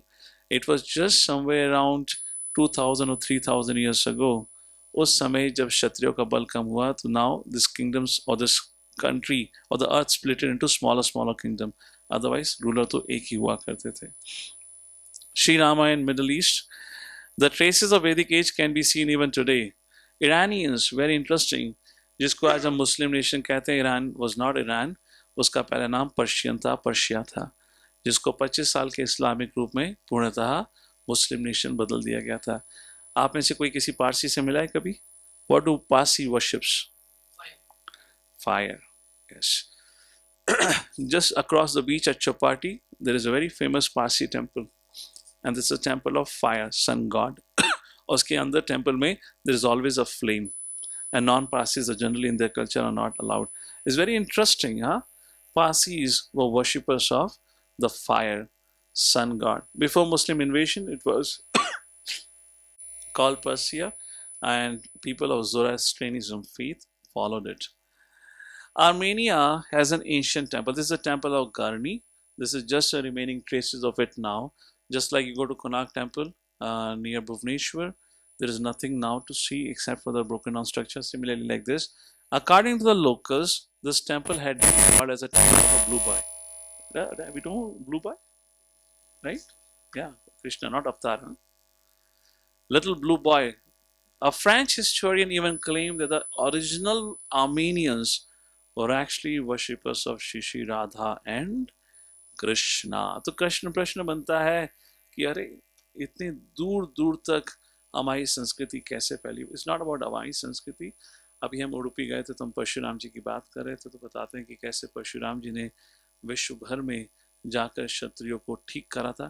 तो उस समय चर्चा आती है कि कैसे परशुराम जी के डर से काफ़ी क्षत्रिय अलग अलग देशों में अलग अलग लैंड्स पे चले गए. तो this is one of the example from history that how this Vedic culture have spread all over the place. मैं मॉरिशियस आजकल बहुत खबरों में है, तो उसका उल्लेख पहले ही कर चुका था. Why this island got its name as Mauritius. भगवान राम ने जब मरीच को बाण बांधा था, तो जब वह जहाँ जाके गिरा था, जिस जगह पे गिरा था, उसको अब मॉरिशियस कहा जाता है. सारे मरीच के ही वंशज हैं वहाँ पर. ठीक है, fine. Uh, I'll just summarize the significance of Christmas. This whole idea of Christmas, there's a whole confusion what this Christmas is. Some say this is the day of appearance of Jesus. There's no documented day of appearance of Jesus. But some celebrate it as the appearance day of Jesus. And what do they do on the Christmas day? What do you understand of Christmas? Okay, Santa Claus. How does Santa Claus looks like? Very good. How does Santa Claus looks like? Huh? Old man, beard. What kind of clothes he wears? Red clothes? Yeah, red clothes. White is just a decoration. Red clothes, big beard. From where does Santa Claus comes from? From the North Pole. From the North Pole, Santa Claus comes, and what does Santa Claus does? He gives gifts. This red color is a representation of sun. North Pole is indication of the rising of the sun. This Makar Sankranti, where the direction changes to Uttarayan, is the day when I have the date actually 400 years. This is not a very old tradition of this, कहते हैं, Christmas is not a very ancient celebration festival. Let me just tell you. This is 500 years later. So, up say around 500 years AD, which will be what? After the death, which means around 1600 years ago. So it is explained this is the time when Christmas was first celebrated. And when it was celebrated, it was 25th December. According to astrological calculation, I read through many astrologers, many of them claim. So when this Christmas was first celebrated on 25th December, it was actually the day of Makar Sankranti. Now I know it's a question which you would also have in mind. I also have it, and I'm trying to discuss it out. Would you agree? No date in our calendar is fixed. It's all because of astronomical calculation. क्या कृष्ण जन्माष्टमी हर साल एक दिन पड़ती है? Then how come Uttarayan could happen on the same day every year? Except for Makar Sankranti, nothing happens on the same day. Yes or no? Agree or no? And this is a whole, you know, just to write up this history, just to write up this history. So when the first time it was celebrated again 25th December, because they don't have a concept of English calendar, so this was the day of Makar Sankranti. Now why Makar Sankranti, and what's the connection with Jesus and all that? So what happens is when the Romans, some believes Jews, but Jews were not responsible for what happened to Jesus. It was discovered later on, otherwise unnecessary Jews were troubled for that. When Romans decided to crucify Jesus, it was almost 70 and 80 years later जब Bible लिखी गई थी. And later on, one of the kings within the same Roman Empire became the follower of teachings of Jesus Christ. And that's how the Bible came into picture. तो उस समय, let me see, I will have the things here. Yeah. In 380, the Roman Emperor Flavius Theodosius, he accepted Christianity as an official religion. You know, political individuals have always used religion for their means of sustenance into power. This is one example which you're going to see. In 410, Rome collapsed, while the Eastern Roman Empire continued its legacy. तो उस समय अलग अलग tribes थी who came under the rule of the Roman Empire. If you read about Prophet Muhammad even in the British Library, the documents are available online. Where did Prophet Muhammad was born? He was in what you call as desert land. In fact, it is mentioned as a young boy, he came back once and he saw his parents worshipping idols and he broke the idols. And that's from there started, no idol worship movement. In other words, उनके माता पिता भी विग्रह की पूजा किया करते थे. तो विग्रह का पूजा करने का मतलब क्या है? Which were these idols, which they call in idols, which were these deities? तो यहाँ पे जो ये बात की गई है, because the Vedic culture was all around, over a period of time things got changed, that's a different thing. So many tribes came under the rule of the Roman Empire, and उन सभी को, everyone was worshipper of some devta. They were also worship of some devta. So to bring all of them under one umbrella, they decided something interesting. What they decided? Rome had been much influenced by the system of worship in Greece, and they adopted their demigods by only slightly changing the names. But the name of the demigod of the sun, Apollo, was not changed. Not only were the ancient residents of Bharatvarsha devoted to Lord Surya Narayan, balki Greeks, Romans, and other ancient civilizations of Europe, they also had followers, great following of the sun deity or the solar deity. Jab Christianity was accepted, many of the current celebrations and traditions were incorporated into new religion. So what happened? The king had become a Christian, but there were many tribes that were not Christians, but they were in worshipper of, let's say, the Devatas, particularly of the Surya Devata, which was very popular. How to bring all of them under one umbrella? So therefore, Christianity or Christmas was kind of decided as a day where the worshippers of Surya Devata would also be pleased, and the day was chosen of Makar Sankranti. And what was the idea? Makar Sankranti is Uttarayan, from north, the sun comes. So Santa Claus comes from where? Not chimney. Comes from north. What dress he wears? Color? That's an indication of sun. And what does he do on Christmas? He gives gifts. What do you do on Makar Sankranti? Makar Sankranti में सबसे ज्यादा मूल्य होता है दान देने का.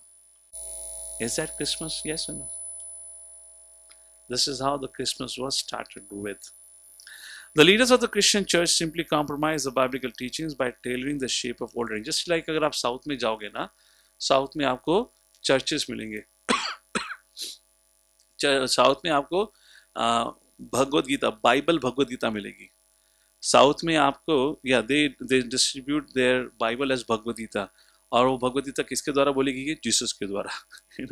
दे you go to south, they have temples. It looks like a temple, and when you enter, it is nothing but a church. They'll have a proper dome and everything. क्यों? क्योंकि वहाँ के लोगों की एक श्रद्धा रही है. उस श्रद्धा को एक प्रकार से इनकॉर्पोरेट करने के लिए, बट अपना जो ट्रेडिशन है उसको ना कॉम्प्रोमाइज करने के लिए, the merges. We went to Udupi. We saw that when we were going to Malpe Beach, there were these big churches. It was a mix of Hindu temple with the church. Like that they did back in there, and वो culture आज तक Christianity में चलता आया है. So they wanted to compromise and bring the old tradition to fit in the concept of the new religion जो उन्होंने स्वीकारा था.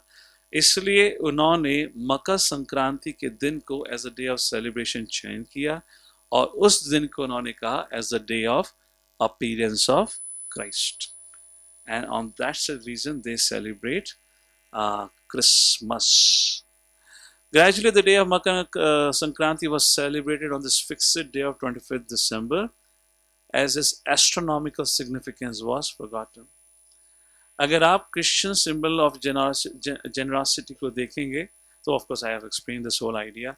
The concept of north is another significant point of the worship of the sun god Vivaswan, and उत्तरायण मकर संक्रांति के दिन होता है. An ancient tradition, दान देना सबसे सर्वश्रेष्ठ माना जाता है, तो इसलिए सेंटा क्लॉस हमेशा एक थैला लेकर आते हैं, बच्चों को गिफ्ट मानते हैं. उस प्रकार से चीज को दिखाया जाता है. So coming to the conclusion of this whole series of lord Legend of Lord Ram, what were the main objectives?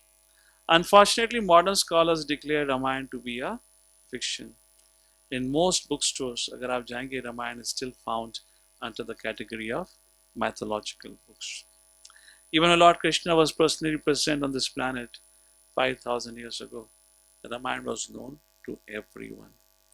The epic was sung in the court of kings even in those days. तो इसलिए हमने पहले ही सत्र में स्पष्ट किया था कि रामायण को फिक्शन बताने वाले ये वही लोग हैं जिनका उद्देश्य था लोगों को राज्य करके उनका शोषण करना. वह हमारी संस्कृति को तो पूरा ध्वस्त नहीं कर पाए, क्योंकि हमारी संस्कृति स्ट्रक्चर से काफ़ी बढ़कर थी.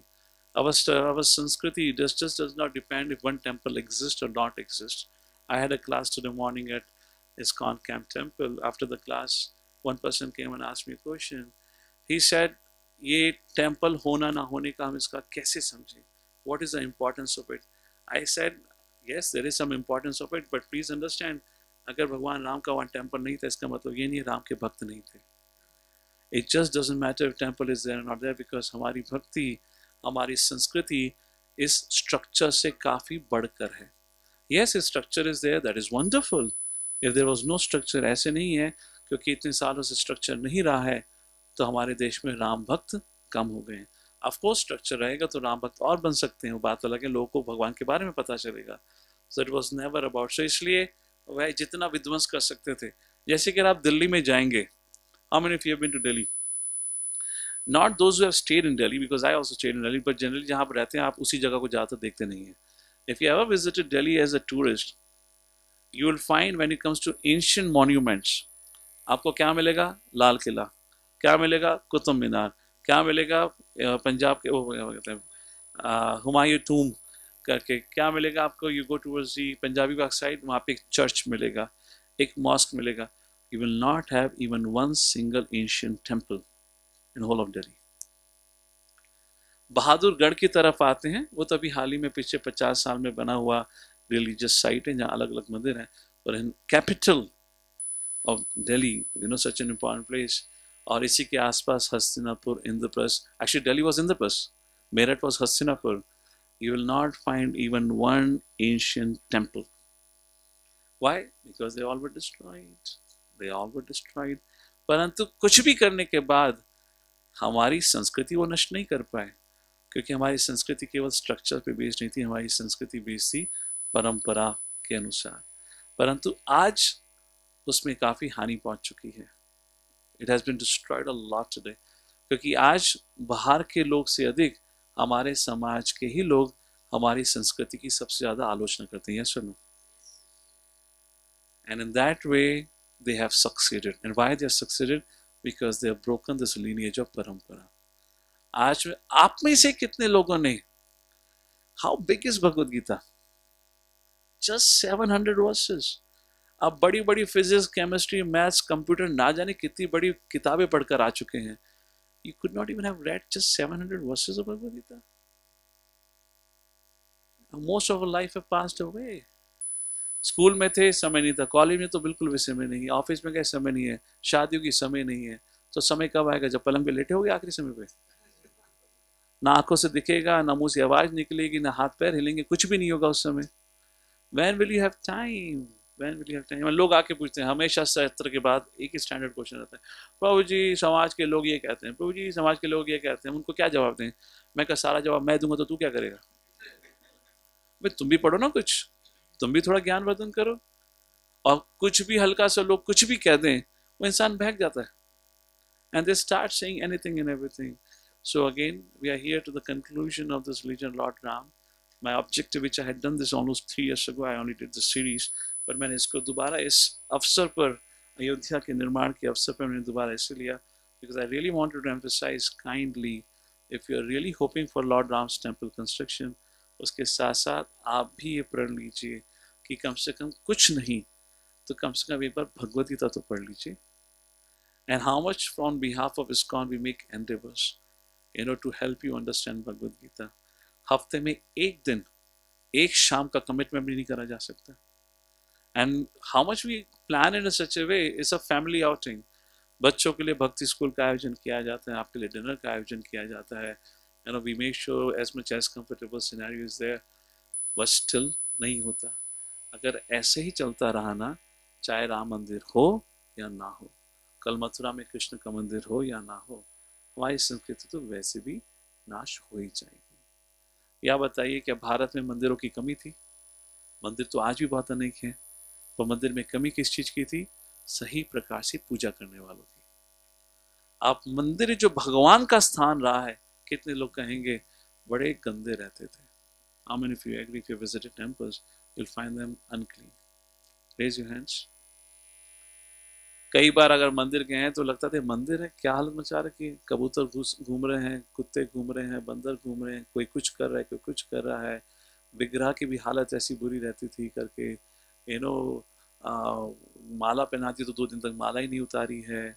कुछ भी चलता है, कोई भी कुछ स्थिति नहीं है. दरवाजा टूटा हुआ है, पेंट का कुछ पता नहीं है, खंडर बना रखा है। और मंदिर में पहुंच जाओ तो फिर पंडित जी खड़े जाते थे, आए हैं तो कुछ भिक्षा दो, चंदा दो। Yes no if you visit like this. So या स्ट्रक्चर तो बहुत है बीबी। It is not because of a structure, is because of education. इसलिए please please try to at least once study Bhagavad Gita and then you decide what you want to do it. To conclude with, हमने इस सत्र के माध्यम से I guess 6 प्रश्नों पर चर्चा करी। क्या मनुष्य भगवान हो सकता है? मतलब not every man can be God, but क्या प्रभु राम भगवान थे? राम थे, भगवान थे, तो कैसे उनकी पत्नी का अपहरण हुआ? भगवान राम ने वाली का वध क्यों किया? Was he a coward by killing from behind? Ram ji ने शंभुक शूद्र का वध क्यों किया? Was he a castrate? Why did Lord Ram ask Sita to enter forest fire? और how cruel it is कि भगवान राम ने अपनी गर्भवती पत्नी सीता को वन में भेज दिया. Why did and how did Lord Ram acted so harshly?